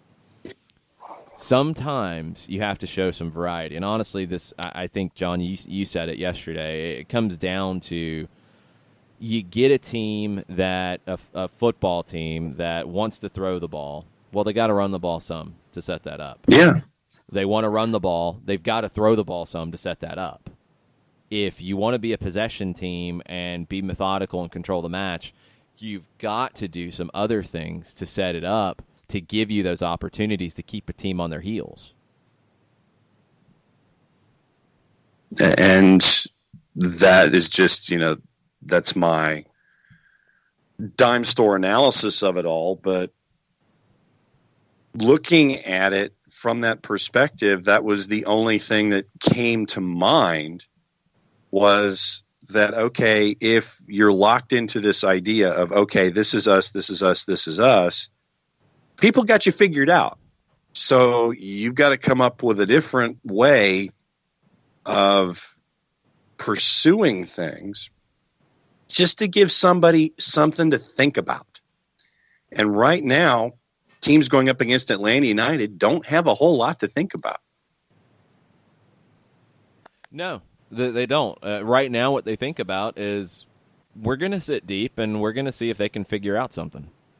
And right now, they're just not. So, yeah, that needs to change. Ike throws a potential lineup at us. Lorenowitz, Parkey, Escobar in the back. And Franco, we don't know if he's going to be available. So I would say hold that thought. Bello, Carlton, Nagbe, Gressel across the midfield. Bello and Gressel are your wing backs. Barco, Martinez, Tito up top. You're missing Guessing LTP. Joseph. Yeah. No, you're not missing Joseph. Joseph is your starting forward. No, so I'm guessing. I said I was guessing Joseph, the one in the middle. Yeah. You're missing LGP, so Lorenowitz coming in for him could be. I would not sit Miles Robinson, and he has shown no issues with fatigue at all. I've seen a lot of lineups out there of going back to 4-3-3 or 4-2-3-1 and sitting Robinson. I do not understand them at all. No. Miles Robinson's been your best player, I think, this season. I don't think you sit him. It's not Miles Robinson from 2017. It's not Miles Robinson from 2018 who didn't get enough credit. It's a different Miles Robinson. To me, I will continue to say it, and you can call me crazy or call me biased or whatever. I think Miles Robinson is a national team candidate. Maybe not yet, but he's going to be in that mix. He gives you the ability to defend 1v1. He gives you speed and power. And he gives you a much improved ability on the ball. I go back to some of the line-splitting passes he had in Monterey in the biggest game of his professional career. He's a player, and I'm not sitting him unless he has to be sat. So that's one thing that I felt like I've learned in 2019 is Miles Robinson's a must-start. The midfield, Bello, Gressel, that's completely fine if you want to go Escobar inside to replace LGP, or you could have Lorenowitz there. Robinson would be in my lineup for sure. You could go one of Bello or Escobar out wide as a wingback and not both. I think both give you, either one or both, give you the ability to get in behind and give you that long ball over the top out wide to open things up, that long diagonal that we haven't seen as much of in 2019. It gives you that option. You don't have to go with both of them. You could go with one. I'd love to see Bello if he's ready. Carlton and Nagbe in the middle is going to get overrun in a bad way. You need somebody more defensively minded there, and this is where it gets tricky with LGP out because it has to be Lorenowitz or Remedi as one of those central midfielders, in my opinion. And if you're going to play Jeff in the back, then you have to play Remedi. I thought Remedi was hurting in the second half late against Monterey, and I thought he was hurting for a long stretch on Sunday. I think he's tired. You'd love to get him the night off, play Jeff in the midfield with someone, and you could go more attack-minded. You could get a little creative and play a Barco as an 8 or play – I think Carlton as an 8, I worry a little bit about his range and being able to just cover as much ground. Paired with Jeff, it's riskier, but you're 3-0 down. You got to get risky. I think probably the safer bet would be Lorenowitz and Nagbe together. I just worry about Carlton there. If you want to get crazy, you could go Lorenowitz and Barco, but you're going to be asking Barco to do a lot. Might be able to do it. Maybe. And then up top, Ike's got Barco, Tito, Joseph. I'm completely good with giving Pitti a start from the bench to let him ease into things a little bit more. I think he's pressing. I think coming on against tired legs would be good for him at this point. I'd be fine with that on Wednesday. And then hopefully give him the start on Sunday, and he's feeling just a little sharper, a little better, a little better physically. I think that would help. And then Alyssa Martin, coming off of the Tito notion up top. She says, do you think Tito still has a role in Frank de Boer's system? I believe he was quoted as saying he thinks Tito doesn't have the technical ability. I don't know the quote. I got to find that. I don't remember a quote quite that harsh. He might have said something about Tito's technical ability. And if I remember right, it's starting to come to me. I'm having flashbacks. I think it was something. Yeah, it's been a long week. It's something along the lines of against a team that's going to sit deep. He wanted more technical players to be able to solve that, and that's not a crazy thought at all. The flip side to me though is what I've been kind of harping on since the match on Sunday is without Tito in the team, you don't have that home run ball option. And, yeah, to throw a baseball metaphor in there, yeah, you don't have that. You don't have that deep receiver. You don't have that the guy that can just, you throw it and take the top off the defense. You don't have that without Tito. Tito, no, he's not as technical as Barco and Pitti. Completely agreed. 100% agreed. But in the 3-4-3, you've got 4 guys for 3 spots, and honestly, you have 3 guys for 2 spots because Joseph's playing no matter what. And it's Pitti, it's Barco, it's Tito. I think it's going to depend on opponents and depend on the way this team is playing, which combination you go with. And right now, against Herediano in the second leg, you got separation between Barco and Pitti, and it worked. You haven't had it since. A little bit in Monterrey, where Pitti flared out to the left. It was a different type of separation, but you did get some separation because Pitti moved out wide, and it was a little different. I think Tito has a role to play. I think Tito needs to get more time to be that guy who can stretch a back line and give you that ball over the top when a team is going to sit deeper and when you are going to dominate possession. One, you have to have possession in your own half a little bit to draw them out. You can't let them just retreat and sit on the edge of their 18 and just sit there. So you're going to pass the ball around your defenders a little bit to get them to step up higher, and then you need to hit some balls over the top. Give Tito a chance to go chase it. If he doesn't win it, then you can activate a little bit of a counter press. And I think people have been yelling about wanting to press. It's hard to press and be a possession team at the same time. It's borderline impossible. But you can pick your spots when you're not breaking things down and you're struggling to create anything to say, you know what? We're going to play over the top, see if it happens. If it doesn't, then we're going to try to win it back immediately. And we're just going to do this to get the other team out of what they're doing that's hurting us. And right now, it's too easy for teams to just sit and defend.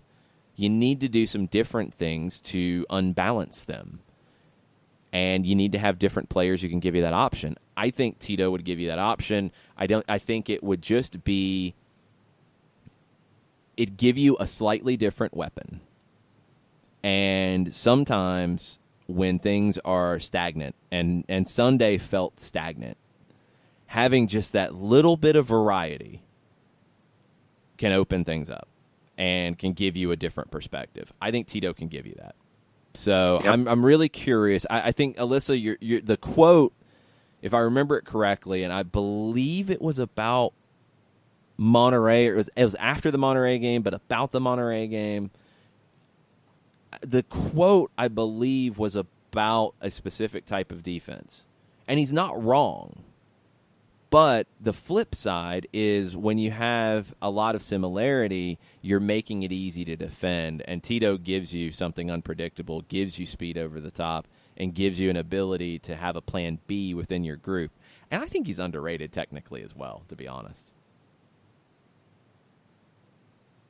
I would like to see Tito integrated more, but knowing how the roster was constructed in the first place, for multiple competitions, for depth, for situational lineups, I understand his frustration for not playing, even though it's not public. I mean, if you're not playing and you want to play, obviously you would be frustrated by that. You're a professional. You want to play. Everybody who is signed to a professional contract wants to play. John Gallagher wants to play with the first team. He hasn't had a chance to do that yet. Everybody wants to play. There's nothing wrong with that. That's a good thing. I think sometimes we're reading way too much into stuff about he's going to get frustrated or he's going to be upset. Yeah, he's going to be upset. He wants to play. That's not. Yeah. That doesn't mean he wants to leave and he's got a foot out the door and he hates everybody. No. It's just he wants to play. No. And for me, once again, I'm looking at this from a level of patience, which for me is somewhat uncharacteristic. But for me, once the system is in place and the players are comfortable with what they're going to be doing in the system, then you're going to be getting into, okay, I need this lineup against this team. I need this lineup against this team. I need this lineup because of schedule compression. So to me, it's just all a part of the learning curve and a part of the process going forward with everything being as new as it is. Sorry, I was distracted by watching Gwen try to stand on the counter to steal some Nice. Gwen? Well, let me ask you this. And she looks up at me looking at her chops. Well, I was going to say, is it food that she can have under a normal circumstance and just saw it, or was it something that was yours and you're like, nuh-uh? It was like, nuh-uh, and I was trying to get her to stop without yelling on the podcast. So, yeah. Oh, come on. No, I threw something, and it got her attention, and she came running in to sit down next to me because she knew she was in trouble. Uh-oh. Busted. Looking very sad laying here. With that complete change of now for something completely different, let's get into a fantasy update before we go to break. The commissioner, Jason Wright, has some work to take care of. He is meeting with a heating and air contractor to put together some business insurance, so he's unable to get on the show today. These are some of the things that the Jason Wright Agency can help you with. Make sure you're following him, Jason Wright, AGEN on Twitter, and Jason Wright Agency on Facebook. Is that correct? Yes. Make sure you're following both. Sponsors the show, sponsors the Fantasy League. Sign up for the league if you haven't. Yes, do that. He sent us in an update for us to get into. Top performers for the week. Joseph Better Than CR7 had 104 points, which was also the best when you select your favorite team on MLS Fantasy and you're in the Atlanta United Official League. Joseph Better Than CR7 had the best score there, too, and 18th overall in the whole global MLS fantasy world. So Joseph Better Than CR17, lighting it up. Nice. Five Stripe RJ at 93 points, second in the league for the week. The Chimpanzombies, best name so far. They win the name contest. They also had 93 points. C-Train on 91, Mucha Plata Dos on 88 points. 1, 2, and 3 in the Open League right now. The commissioner fell to second. Joseph Better Than CR7 took the top spot with their big week. And Soccer Specific Fantasy Team is in third place in the Open League. In the Pro Rel League, brought to you by Country Financial, so far, undefeated with 2 0-0 records, Joseph Better Than CR7, Soccer Specific Fantasy Team, and Cam Do Attitude, which was one of the top teams last year. Port City FC, also undefeated. Sounders fan. What's up with that? But we do have a couple that are different. It's true. But this week, Joseph Better Than CR7 against Port City FC, the matchup of the week. Dun, dun, dun. Yes. Some of the good matchups to look for in fantasy this week, according to the commish, giving you guys some tips.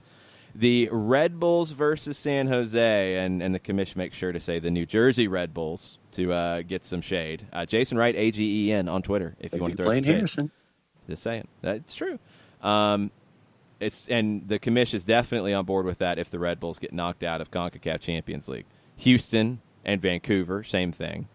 Toronto and New England. Toronto had a bye. They should be rested. Minnesota at the LA Galaxy.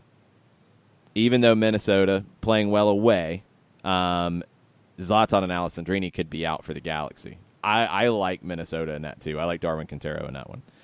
Portland at Cincinnati. The commish thinks that could be a good pick for a Portland midfielder or defender. I'm not so sure on that one. I think Cincinnati's going to make it difficult for Portland. They're going to have especially home opener and all that stuff.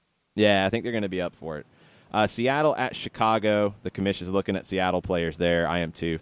And Atlanta, Philadelphia. The commissioner says Atlanta's probably not my first choice right now, but with value players being a must to build up your budget, the commish may look at some rotation players who could play on Sunday. Tito, Bello, Carlton are the three that Jason recommends. So make sure you're following Jason Wright, AGEN on Twitter, Jason Wright Agency on Facebook. Join the Fantasy League. Get into the conversation and try to beat Joseph Better Than CR7. Try to beat the commissioner. Well, somebody is finally beating the commissioner. Joseph Better Than CR7 is beating the commissioner. So at least one person is. But keep it up, guys. And thanks for joining the league, and thanks, Jason, for sponsoring us. And, got to go take care of business. Duty calls. We'll get you back on next week. I like his ideas, and especially the value plays. I mean, my value plays were Win from Colorado as a defender. Ephraim Alvarez of LAG, and Andrew Jackson Amell. Those were my three value plays, my bench guys. Not bad. I don't know about Declan Wynn, though, but Efrain Alvarez, absolutely. Yeah, for sure. Let's take a break here. Let's come back, get into some more Tuesday thoughts after this. As a business owner, you know that every year brings new challenges and opportunities. The success of your business demands expertise and focus. And Country Financial can help you keep that focus by helping ensure you have the right insurance protection in place to meet your goals. Jason Wright can help you create a customized insurance plan that has coverages designed just for your business. Give Jason a call at 678-568-6871 or reach him on Facebook at Jason Wright Agency. Coverages vary by state. Policies issued by Country Mutual Insurance Company, Bloomington, Illinois. Got issues with youth or high school sports? Positive Coaching Alliance can help.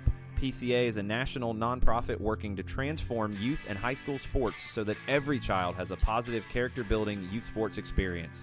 PCA provides live and online workshops to train double-goal coaches whose first goal is winning and whose second, more important goal is teaching life lessons through sports. PCA also has workshops for parents and high school student athletes. For more information, please visit positivecoach.org. If you've been hurt in a car wreck, contact my friend Steve Apolinski of Apolinski & Associates. He's been representing individuals for over 30 years throughout Georgia and Alabama. Email him at steve@aa-legal.com or call him 24/7 at 404-377-9191. The initial consultation is free.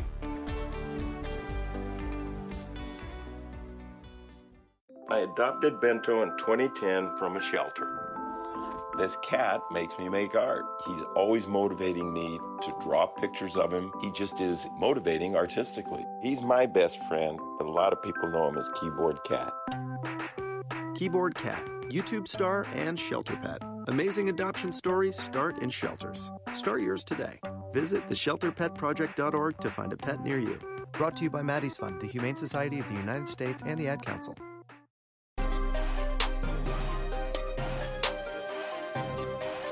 Welcome back. Wrapping up a Tuesday Thoughts edition of the show. We've got a few more thoughts for you. Joe McCurdy, our friend over at CNN International, says, I still hope for the miracle at Mercedes on Wednesday. I know Atlanta United can score 3. Please tell me we won't concede, which many think is smart due to current situation. I say start Tito Villalba and field our best. Overturning this tie would change everything. Yeah, it would. If you somehow knock off Monterrey in the CONCACAF Champions League, there is a very different conversation going on around Atlanta and the metro area on Thursday morning. It's a very different vibe immediately. I think even if you win the match and don't proceed, there's a very different conversation on Thursday. If you score 2 goals, there's a very different conversation on Thursday. Because you're doing something that a lot of folks have not been able to do regardless of competition against Monterrey this year. Not even that doesn't even matter. Monterrey doesn't matter right now. Nobody's really worried about Monterrey at the moment. If you score 2 goals, you scored 2 goals. Yeah. Because you've scored more than 1 goal one time in 2019. It's a big deal. Yeah. B-E-E-G. It's a big deal. Needs to happen. We'll see how it goes on Wednesday. It's not going to be easy against Rayados. And Rayados come in. We have seen Funes Mori on Twitter post his picture of his banda coming to Atlanta. So Funes Mori is on the way. Wondered if he might get the day off. Wonder what the lineup's going to look like. There was talk out of the Monterrey punditry in Mexico that they were looking pretty tired late in that match against Tigres because they went first choice against Atlanta. A lot of those same guys against Tigres on Saturday night. It's a rivalry game. You're leaving everything out there, and you kind of got punched in the gut late, and you gave up a weird goal to equalize after Funes Mori with the taquito, the back heel, to take the early lead. I'm curious to see what they do, what Diego Alonso does. Does he need to rest guys? He's got rotation players. He's got depth. But you've played a lot of first-choice guys, a lot of minutes here lately with Monterrey. You haven't lost in 2019, but you've drawn 4 times. You're not in first place. You're not in second place right now. You're in third place. So there's a little bit of pressure on Monterrey, which sounds crazy, but it's there because this team is like Atlanta. They were built to win the league and to win the CONCACAF Champions League. And right now, if the playoffs started today in Mexico, they're in a quarterfinal out of the gates against Club America, who has had issues this year but is a heavyweight. Mm-hmm. Diego Alonso wasn't brought to Monterrey to have a nice season. He was brought there to lift trophies. And you're getting some whispers and some pressure and some things going on. I wonder if they concede early and the crowd gets going in Atlanta, and this is not going to be the full capacity. This is going to be the 45,000, which means you're talking mostly season ticket holders. This is going to be a very interesting atmosphere on Wednesday night if Atlanta can score early. Yep.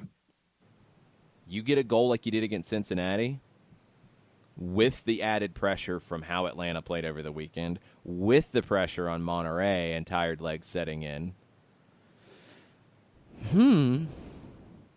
I'm intrigued by what could happen if that is what we get. We could get some CONCACAF craziness. I would love to see it, and just because it would change the narrative right now. I think Atlanta really needs it. You're asking for a lot for this to happen, but it's soccer. We've seen it. We've watched it. Ask PSG about it. Yeah. Ask Real Madrid at home. Ask Zinedine Zidane now that he's taking over. I'd rather ask him about his Lululemon culottes. Well, he didn't wear those at the press conference today, thankfully, because those things were ridiculous that he wore in the press photo yesterday. You can hear about that on our Soccer Over There show from last night. If you haven't had a chance to hear that, go back and download. Also, go check out the Twos review, ATL UTD 2 recap of their opening win over Hartford Athletic. You got some post-match audio from John Gallagher, from Tyler Ruthven, from Stephen Glass, some thoughts from myself, from Jarrett Smith, from John Nelson, and some highlights. Yeah. Yes, I've heard of those guys too. They're here. Yes. So we'll do that after every ATL UTD2 match, just depending on what we have to work with on the away matches as well. We'll try to get as much post-match audio for you to keep you up to speed on what's going on with ATL UTD2. Friday against Louisville City is the next match at Fifth Third Bank Stadium at Kennesaw. That's a big one because Louisville's coming in off of a bad result in the opening week. They're angry about it, and they're going to bring that to – you still going with the ATM? I don't think that name is stuck. Yeah, well, what are you going to call it, the Fraction? No, I wasn't going to call it that either. I was going to call it Fifth Third Bank Stadium. It takes too long. I don't think a nickname is caught quite yet. Keep trying, though. We'll see what happens. We're going to take a break. We'll come back, wrap up the show. Final call for Tuesday Thoughts on Twitter at Soccer Down Here. We'll be right back. Today's show is presented by Appolinsky & Associates, personal injury lawyers with over 30 years of experience, supporters of Atlanta United, Faction, and Inter-Atlanta Youth Football Club. If you've been hurt in a wreck, contact Steve today at steve@aa-legal.com or call in 24/7 at 404-377-9191. The initial consultation is free. A ranger station. I'd like to report a bear hug. Okay. I put out my campfire and Smokey Bear hugged me. So you drowned the fire, you stirred it, drowned it again, and felt that it was cold? Uh-huh. Yep, he's just letting you know you did good. Bear hug from Smokey Bear. Status update. I'm gonna let you go now. There are many ways to start a fire, but one sure way to put it out. Learn how you can do your part at SmokeyBear.com. Sponsored by the U.S. Forest Service Ad Council and your state forester. We know that every driver is different, and a one-size policy does not fit all. That's why Country Financial offers a variety of discounts, so you get the coverage you need and the savings you deserve. From good driver to good student, multi-policy to multi-car, we've got a discount to suit every driver. Call Jason Wright at 678-568-6871 today to see what you could save. On Facebook at Jason Wright Agency or by phone at 678-568-6871. Discounts Discounts vary by state. Policies issued by Country Mutual Insurance Company, Country Preferred Insurance Company, or Country Casualty Insurance Company, Bloomington, Illinois. Every hiring manager knows that a company is only as good as the people it's made from. So where do you find the best people? That may surprise you. Meet the grads of life. Young adults of unique determination and experience. An ideal fit for your company in an entry-level position, internship, or even mentorship. They might not have every qualification you typically look for, but they're exactly who your company needs. This is talent worth knowing about. Go to gradsoflife.org to learn how to find, cultivate, and train this great pool of untapped talent. Brought to you by the Ad Council and gradsoflife.org.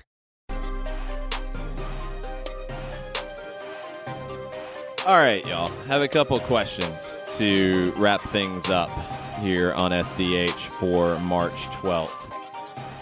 Would you buy a T-shirt celebrating your club's first point? No. It's kind of weird, isn't it? Yeah. We got a point. Yay. FC Cincinnati unveiled their... It says FC Cincinnati across the front, their word mark, then first point with the MLS logo and the date and the score line against Atlanta. That's from our boys at Cincy shirts.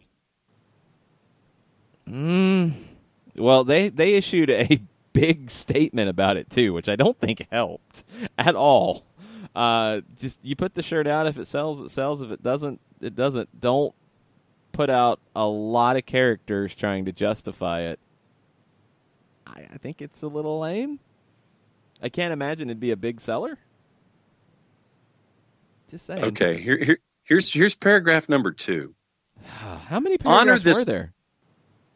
Well, here's the bio. Here's the bio on the item. FC Cincinnati's first ever MLS point in the standings was made on March 10, 2019, when their match against Atlanta United FC ended in a draw. Paragraph. Honor this legendary moment in Cincinnati soccer history with this limited edition tee, only available for 48 hours and disappears March 13th at 1 p.m. I mean, it's legendary moment. That's a point. It's not wrong. I mean, it's a draw. It's not wrong that it's a legendary point because you have 2 games. I mean, the legend is not very deep at this point, but it's there.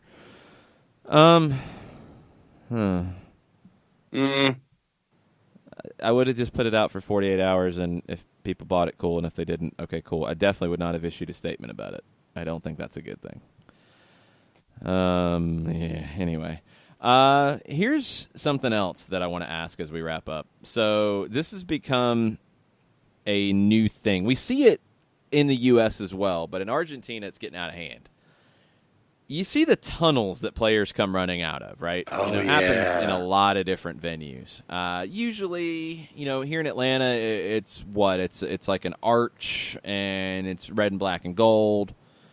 It has a cool look because they're coming out of the club area. Like it looks very cool, but it's the actual tunnel is not something crazy. Well, in Argentina, they get kind of crazy. I shared the latest crazy one. You're running through Diego Maradona's chest at Argentinos Juniors. Mm-hmm. Like it's a giant Diego Maradona yelling, and you're running right through his rib cage and diaphragm out onto the field. That's a little weird. And this is not like it's not like this came out of nowhere. This has been going on for a while. Golazo Argentino posted a Twitter moment of the ridiculous ones. We noticed it last night watching our new favorite Argentine club who qualified for the Copa Libertadores for the first time, Defensa y Justicia. With a big win last night, a wild win. They run out through a green tunnel that has an eagle sitting on it. Okay.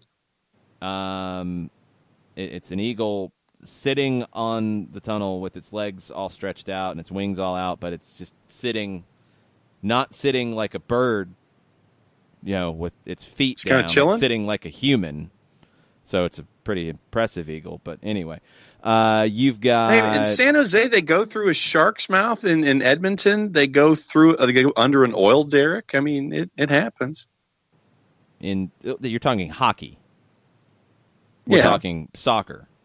Where I know, but still, just the much. premise of going through something, it does exist. Oh, of course it does. But you're not running through a legendary player's diaphragm. You're not running through a castle a viaduct, El Viaducto. Yes. At Arsenal de Sarandi, where the fans donated the tunnel for them to run through. Nice. You're running through a castle at Vélez. Okay. Because it's L14, so you're running through a castle.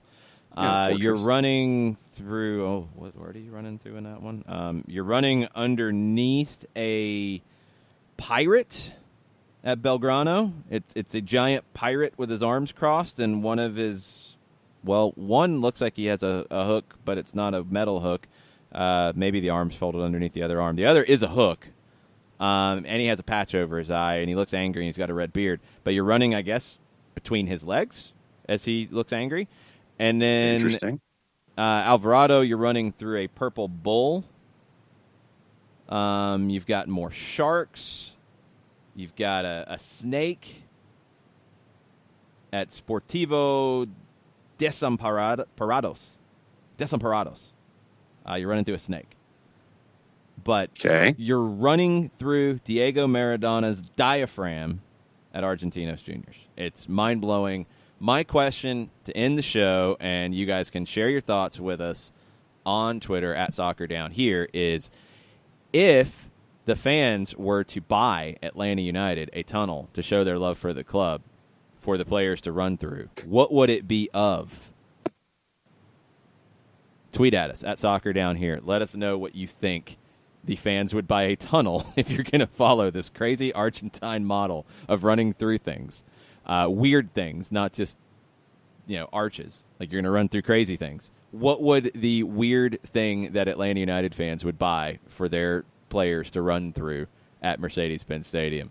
Tweet at us at SoccerDownHere. No. These are for the people to decide. Do not point it in any certain direction. You didn't hear what John just said. He deserves a better statue or tribute than that. Anyway, let us know on Twitter what that would be at SoccerDownHere. Thanks, everybody, for listening. Thanks for contributing on a Tuesday Thoughts edition of the show. We'll be back tomorrow with a Match Day Wednesday, Wall Pass Wednesday. Mike Conti from 929 The Game joining us. Doug Robertson from the HAC joining us as we make our predictions for the second leg of the quarterfinal series against Monterrey. Rayados come into town. They're training tonight at the Benz. We'll be back with you at 9 a.m. tomorrow. Mucho plata, y'all. Mucho plata, y'all.